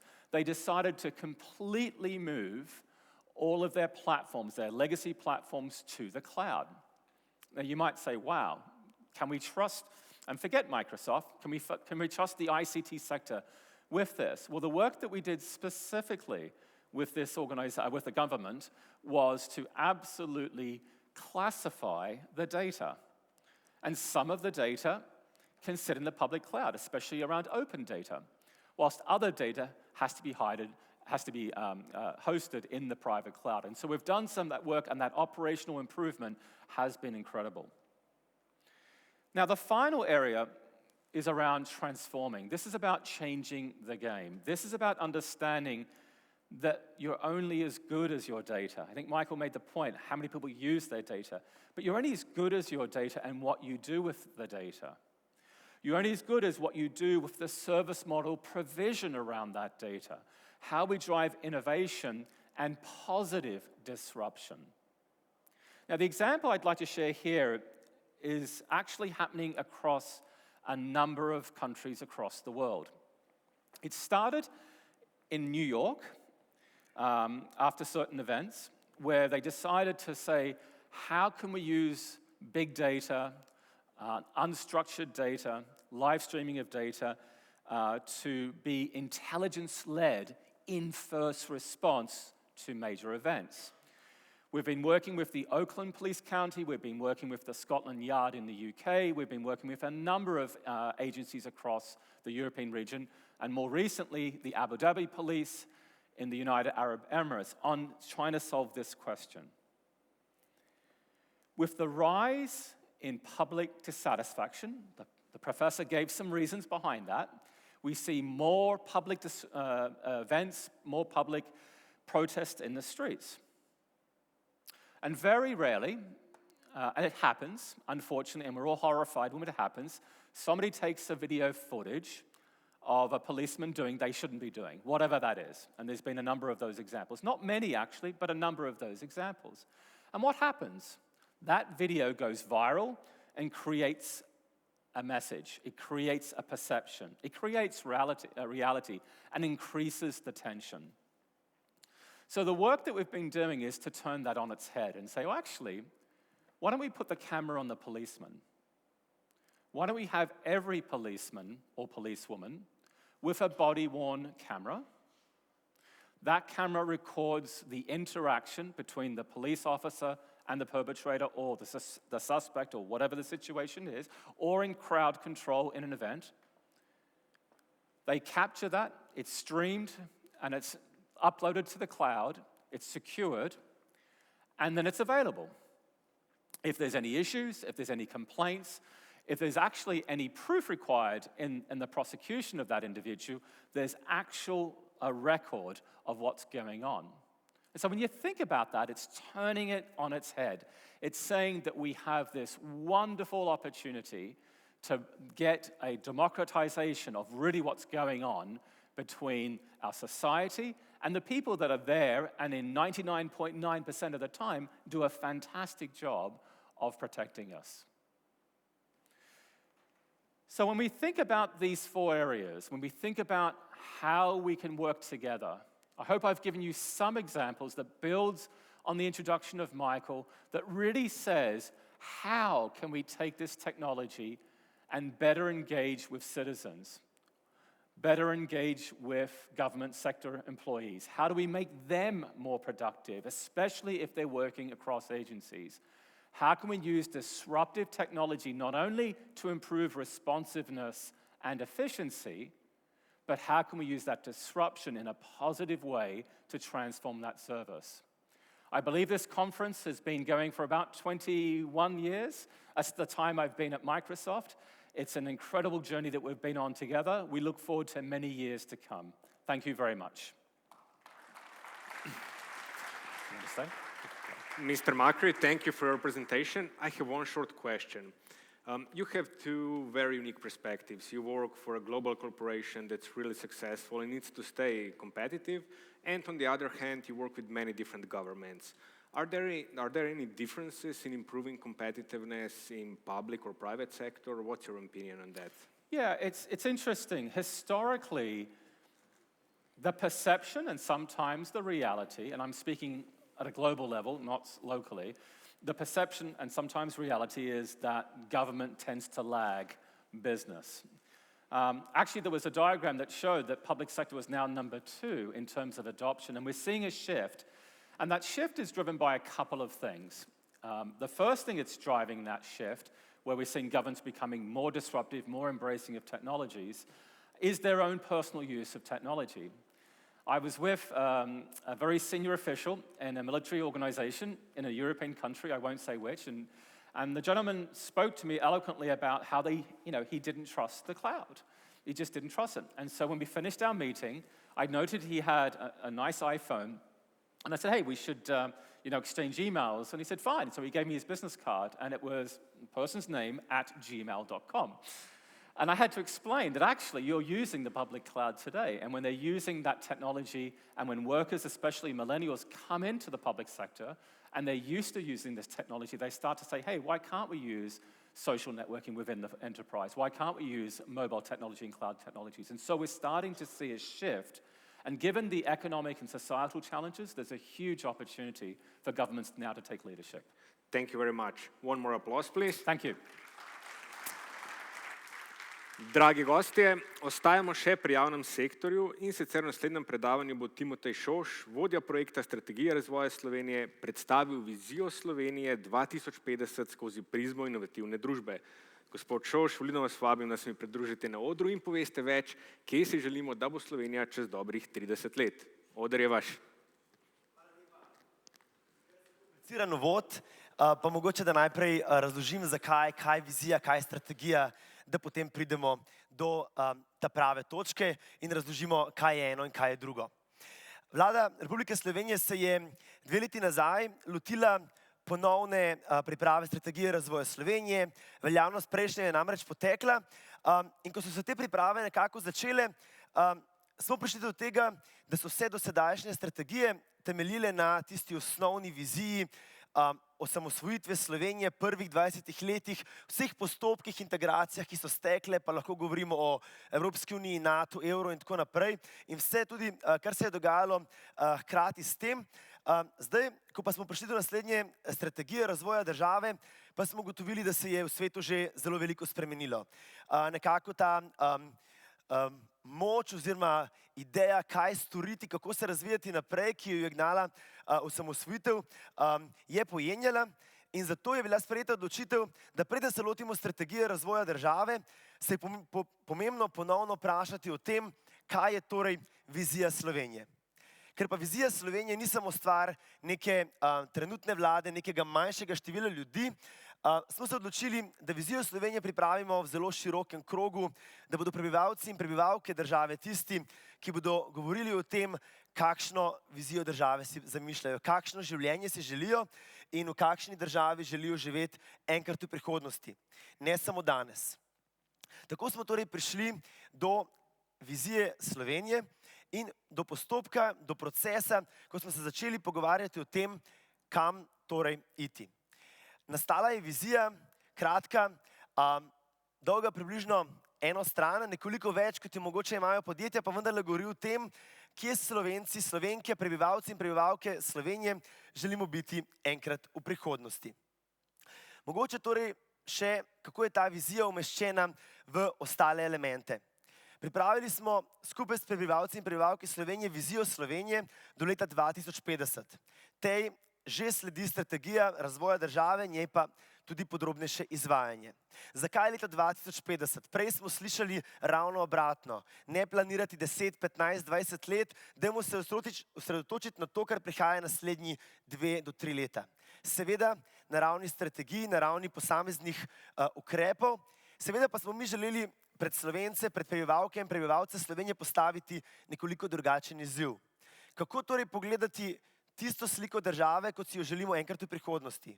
Pa je vendarle vseeno, če bi temu postavili letnico 40, 30 ali pa celo 60. To, kar smo želeli, je preseči neko stanje današnjega dne in se dejansko osredotočiti na to, kaj je tisto, česar si želimo v prihodnosti.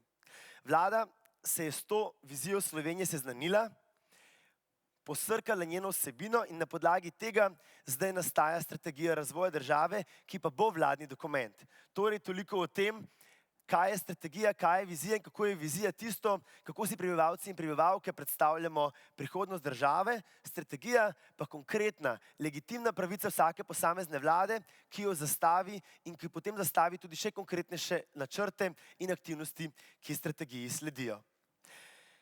Vizijo Slovenije si torej predstavljamo kot sliko prihodnosti Slovenije, kot jo želimo prebivalke in prebivalci.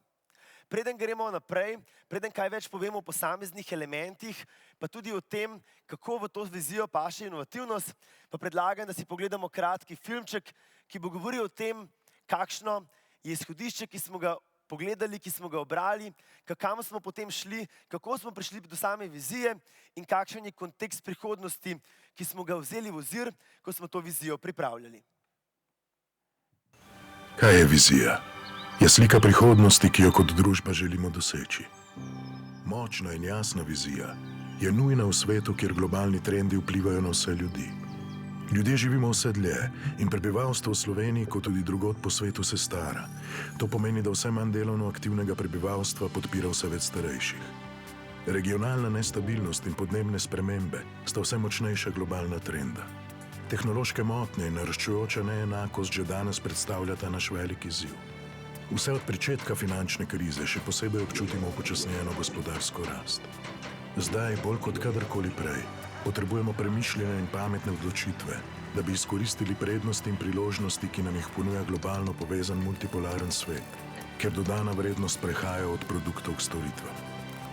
Vse to so pomembni globalni trendi, vendar ti sami po sebi ne določajo naše prihodnosti. Štejemo ljudje, naše odločitve in dejanja, ki jih vodi naša skupna vizija. Dobra vizija upošteva vse in prinaša koristi najširšemu krogu ljudi ter družbi kot celoti. Tako je tudi nastala vizija Slovenije z doprinosom različnih posameznikov iz vse države. V sozvočju z okoljem in časom smo našli ravnovesje kakovostnega življenja. S pomočjo učenja se uspešno soočamo z največjimi izzivi.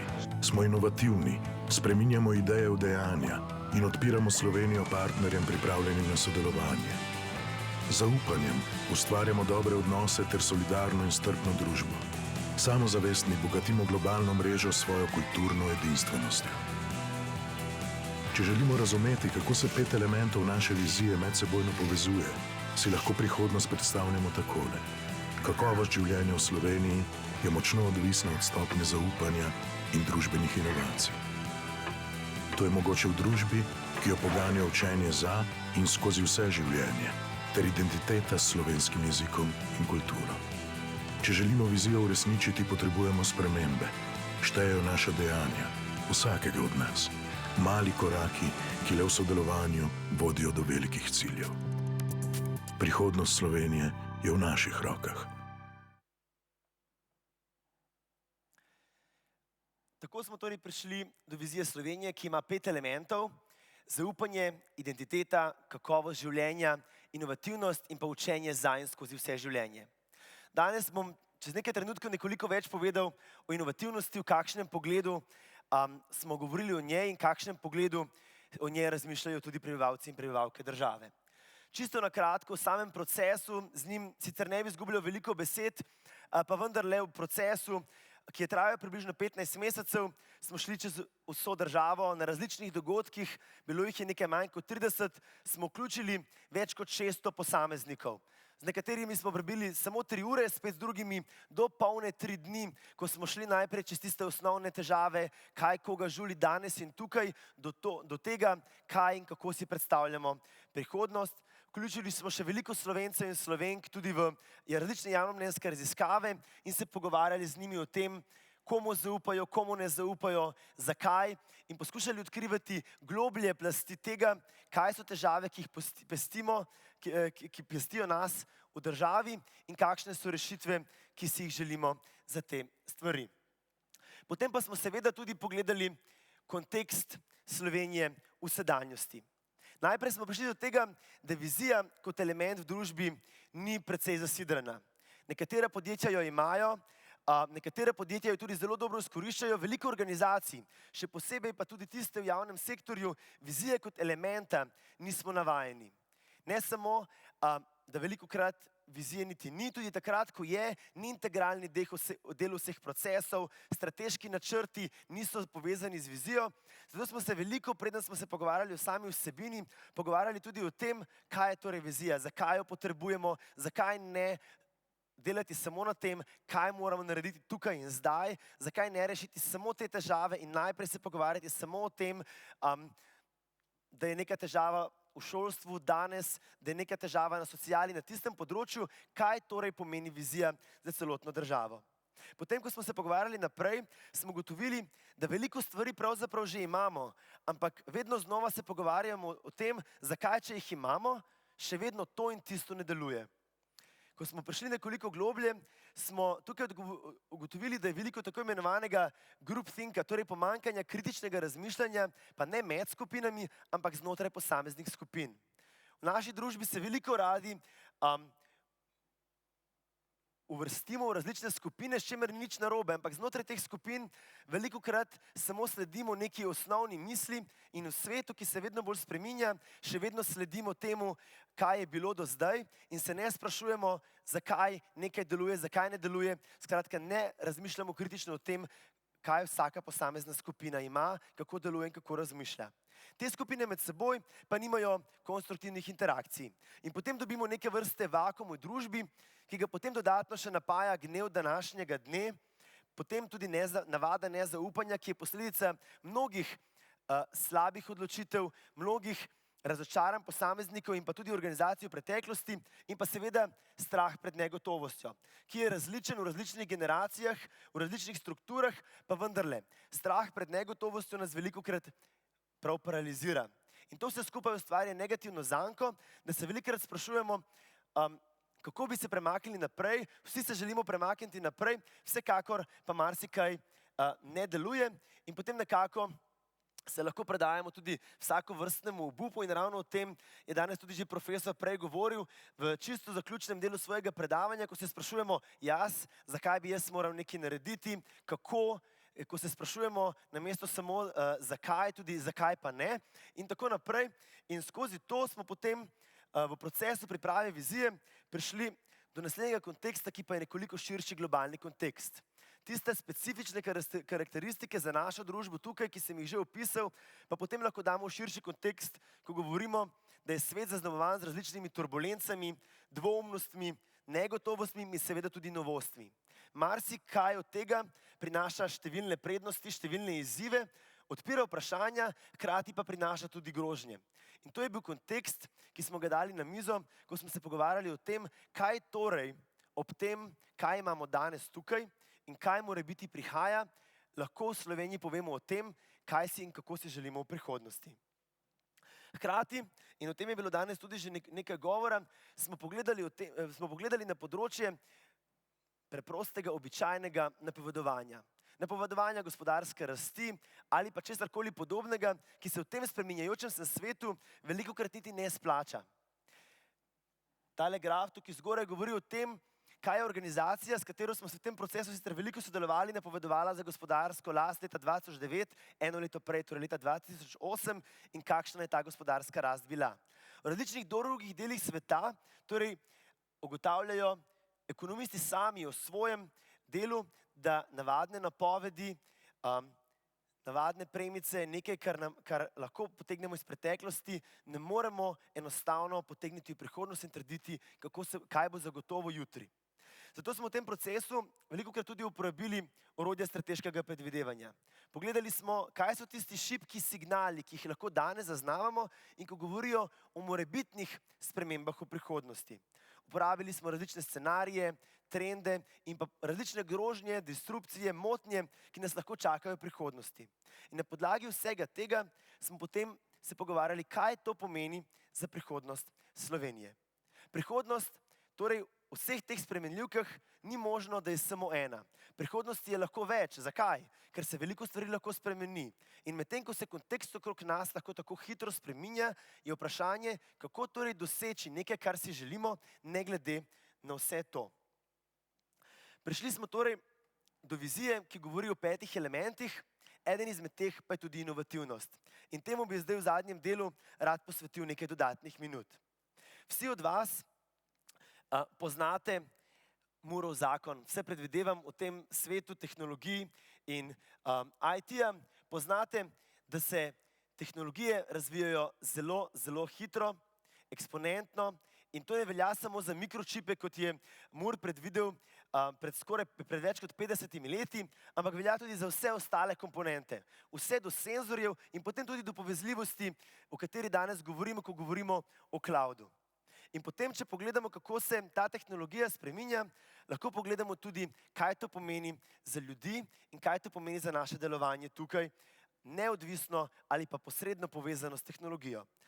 Druga črta na tem grafu, ki sem ga prikazal, govori o prilagodljivosti ljudi. Medtem, ko smo se včasih lahko prilagajali veliko hitreje, kot se je tehnologija razvijala, je ta tehnološki napredek, hitrost tehnološkega napredka v zadnjem času prehitela zmožnost našega prilagajanja. Tale graf je narisan na podlagi znanega direktorja Googlovega podjetja X, Astra Tellerja, ki je povedal, da smo danes na tej točki, ki je označena tamle. In kaj ta točka pomeni? Pomeni, da se vedno znova sprašujemo, medtem ko se tehnologija razvija, ko hkrati prinaša različne priložnosti, ko odpira nove potencijale, hkrati, kot je povedal predsednik vlade danes zjutraj, prinaša tudi velike grožnje. Kaj to pomeni za našo zmožnost takega prilagajanja, da se bomo lahko grožnjam, ki prihajajo s tehnologijo, izognili, hkrati pa bomo lahko izkoristili vse potencijale, vse tisto dobro, vse tiste stvari, ki jih ima tehnologija in njen napredek in njen razvoj nabite v sebi. In to prinaša torej neke priložnosti, ki jih pa še moramo raziskati. In to je tisto, o čemer smo govorili v Viziji Slovenije, ko nismo govorili samo o tehnoloških spremembah. Veliko več kot o tehnoloških spremembah, ki smo jih vzeli nekako za samoumevne, smo govorili o družbenih inovacijah, o institucionalnih inovacijah. Tukaj mislim predvsem na javni sektor. Medtem, ko se stvari okrog in tudi v tehnologiji tako hitro spreminjajo, pa včasih regulativni okviri, zakonodajni okvir in vse to, kar spremlja in ko tudi omogoča delovanje različnih tehnoloških rešitev, zelo počasi sledi ali pa sploh ne sledi. To tudi povzroča velike frustracije in tudi velike preglavice tistim, ki bi mogoče želeli različne novosti in inovacije tehnološke peljati naprej, dodatno razvijati. Torej, rešitev v tem so institucionalne in tudi družbene inovacije, ki se dogajajo velikokrat veliko počasneje, kot si to želimo. Tudi prej je omenil nekaj takega profesor, ko je povedal, kaj so tiste ranljivosti ljudi v primerjavi z roboti. Kako počasi smo se sposobni ali pa kako počasi smo se nesposobni ali pa hitro nesposobni prilagajati in spreminjati. Ena izmed rešitev za to je, da se lahko učimo hitreje ali pa da se lahko učimo učiti hitreje in tudi potem upravljati pametneje. In to je ta drugi element, ki bi ga rad povezal z inovativnostjo in z družbenimi inovacijami v viziji, to je učenje za in skozi vse življenje. Obstaja zelo znana raziskava, ki se imenuje PISA. To je raziskava Organizacije za ekonomsko sodelovanje in razvoj OECD, ki že leta vsako leto med otroci meri, kako dobre so njihove matematične in bralne sposobnosti. In Slovenija tukaj zelo dobro napreduje, zelo veliko naših rezultatov se je izboljšalo in zadnje leto smo res lahko ponosni, da se bralne, matematične in še nekatere druge sposobnosti naših osnovnošolcev izboljšujemo. Je pa samo eno področje, ki pa je lansko letno poročilo te raziskave PISA za Slovenijo pokazalo, kjer padamo. In to je področje, kako radi hodimo v šolo. To je področje, kako radi se učimo. In tukaj se odpira vprašanje. Medtem, ko mnoge izmed veščin, mnoge izmed znanj, ki so zelo statične, v tem, ne pozabimo, zelo hitro spremenjajočem se svetu, vse te naše veščine rastejo na nekih teh standardiziranih lestvicah, naša zmožnost, naša želja ali pa sistemi, ki nas spodbujajo k temu, da se radi učimo, da imamo to univerzalno veščino, da sprejemamo nova znanja, da se prilagajamo, to pa peša. In to so tiste vrzeli, ki jih ne glede na to, kako je zastavljena vizija Slovenije, zdaj že zaznavamo in ki jih bo potrebno v prihodnje tudi nasloviti. Danes smo že kar nekaj slišali o talentu, ne samo o sprejemanju talentov, ampak tudi o razvoju talentov. In o razvoju talentov, o razvoju veščin in znanj, ampak ne tistih statičnih, ki bodo veljale za 20 let, ampak tudi tistih, ki se konstantno spreminjajo, saj se potrebe po različnih znanjih in veščinah spreminjajo. Razvoj teh bo še zelo pomemben tudi v prihodnosti. Torej, če še enkrat gremo k tem 5 elementom vizije Slovenije. V center je postavljena kakovost življenja. Zakaj kakovost življenja? Boste rekli, pa saj večino držav sveta ali pa skoraj vsi prebivalci različnih držav si želijo kakovosti življenja. Za Slovenijo je tukaj nekaj specifičnih stvari. Prej mi je bilo zelo zanimivo, ko je prvi govorec današnjega dne povedal, kako je nek novo zaposleni prišel k njemu in mu povedal, jaz bi rad delal samo 4 dni. Mi, ko smo šli čez celo Slovenijo, smo v bistvu ugotovili, da to za Slovenijo ni značilno za generacijo, ki prihaja. V Sloveniji imamo zelo radi prosti čas. Zelo radi imamo veliko časa zase, zelo radi ločimo to, koliko časa nam ostane popoldne zase. Za nas torej to ni pomembno samo za generacijo, ki prihaja, ampak je pomembno za celotno družbo. Hkrati je za nas pomembno tudi, da imamo veliko stika z naravo. Kar nekoliko šokirani smo bili, ko smo ugotovili, da poleg teh tipičnih skoraj pričakajočih rezultatov, kaj je državljanom pomembno, zdravje, osebni odnosi, družina in tako naprej, je takoj za zdravjem na drugem mestu prišla hrana. Pa ne samo hrana, da imamo zdravo hrano, tudi da jo lahko sami pridelamo. Pa ne samo zato, ker jo bomo lahko sami pojedli, ker zato za nas pomeni zaupanje, to za nas pomeni vpetost v družbo, vključenost v širši družbeni koncept. Tako da to so nekatere karakteristike, ki jih želimo v Sloveniji ohraniti ne glede na napredek. In potem se lahko sprašujemo, kaj inovacije, tehnološke, ki jim sledijo družbene inovacije, lahko pomenijo, da bomo to kakovost življenja, da bomo to odločanje o tem, koliko časa namenimo za službo, koliko za prosti čas, koliko za družino in vse ostale stvari, ki nam v življenju pomenijo, bomo lahko sami odločali, koliko tega časa bomo lahko sami odločali in še vedno imeli dostojno življenje. Seveda se odpirajo tudi vprašanja, kaj to pomeni za prihodnost dela, kaj to pomeni za sisteme socialne zaščite, kaj to pomeni za zasebnost. In to so vprašanja, ki jih bomo na tej poti seveda morali nasloviti. Ostali elementi so tudi zaupanje, inovativnost, kot sem že omenil, učenje za življenje in pa seveda tudi naša identiteta. Ne glede na vse, v Sloveniji zadnja leta ugotavljamo, da se veliko ljudi z velikimi talenti razvija v Sloveniji. Potem pa imajo včasih premalo možnosti, da to razvijajo, da veliko govorimo o akceleratorjih. Jaz pa zdaj nočem govoriti samo o akceleratorjih podjetij, ampak o akceleratorjih ljudi, njihovih karier, njihovih želja, njihovih sanj, vizij, izumov in idej. In to velikokrat v Sloveniji ne znamo uporabiti. Ustvarimo zelo dober človeški kapital, ki pa potem nima priložnosti, da ta kapital naprej razvija. Pa tukaj smo tudi naleteli v teh procesih in teh pogovorih na še eno zanimivo stvar in sicer o tem, kar nekaj časa se je govorilo o tem, o begu možganov.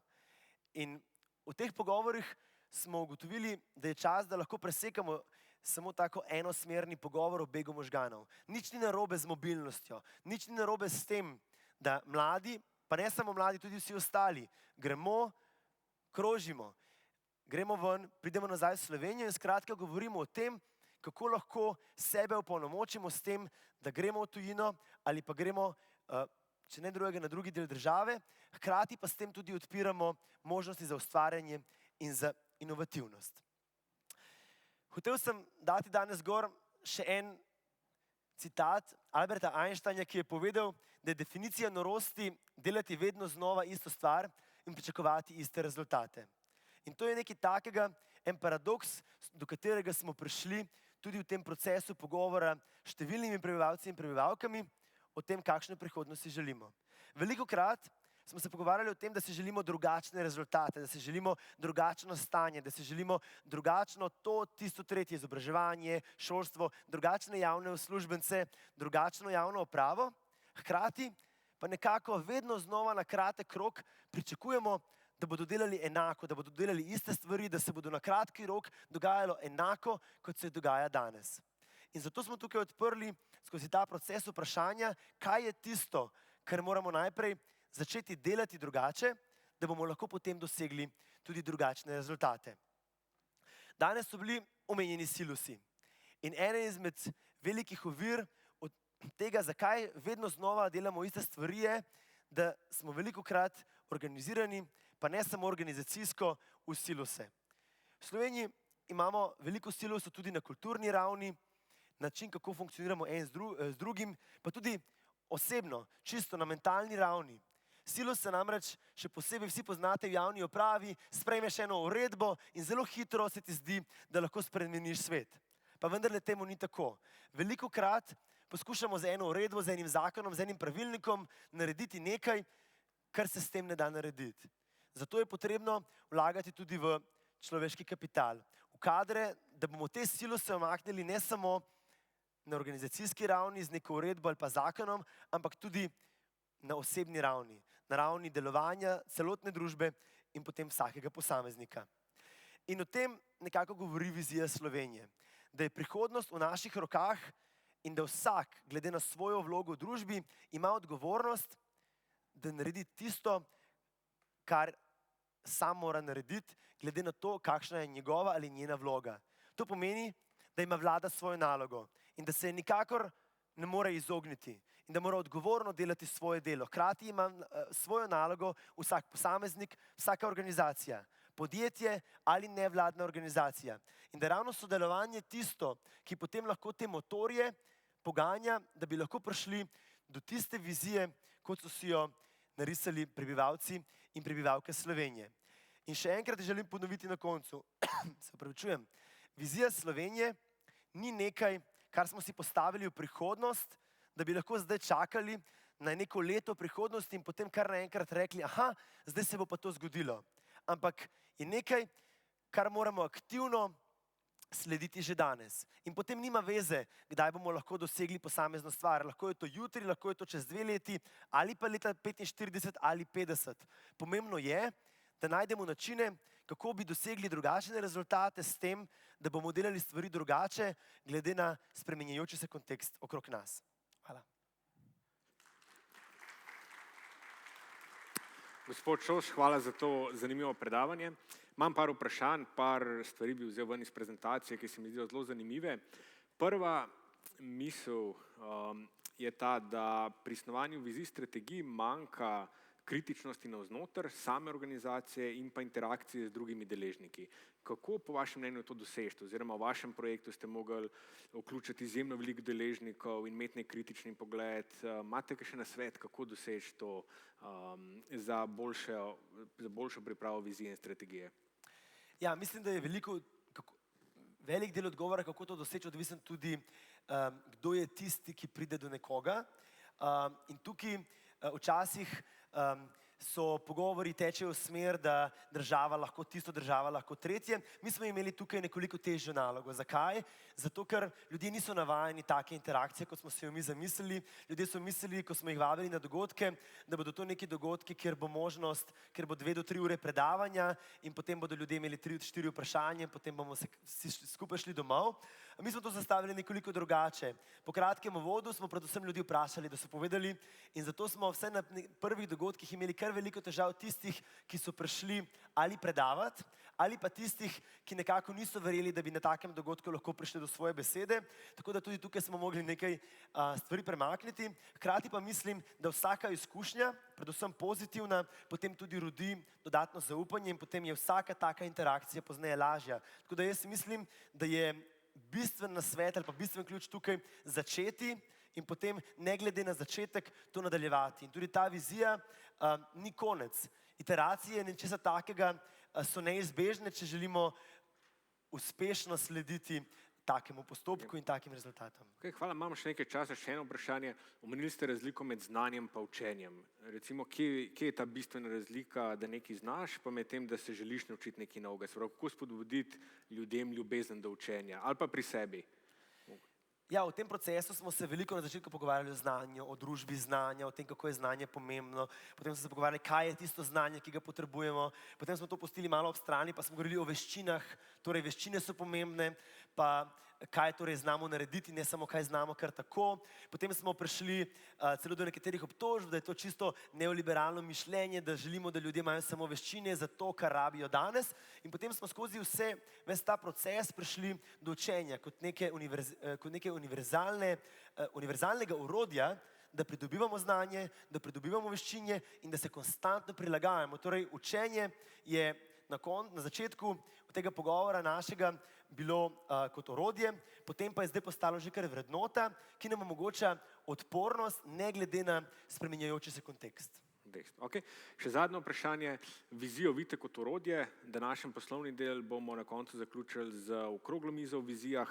Kakšno orodje je vizija, recimo za navduševanje zaposlenih, vključevanje deležnikov? Kako vidite vizijo, kakšno vlogo ima v vsaki organizaciji? Ja, jaz mislim, da je tukaj odgovor spet različen, glede na kakšno organizacijo govorimo.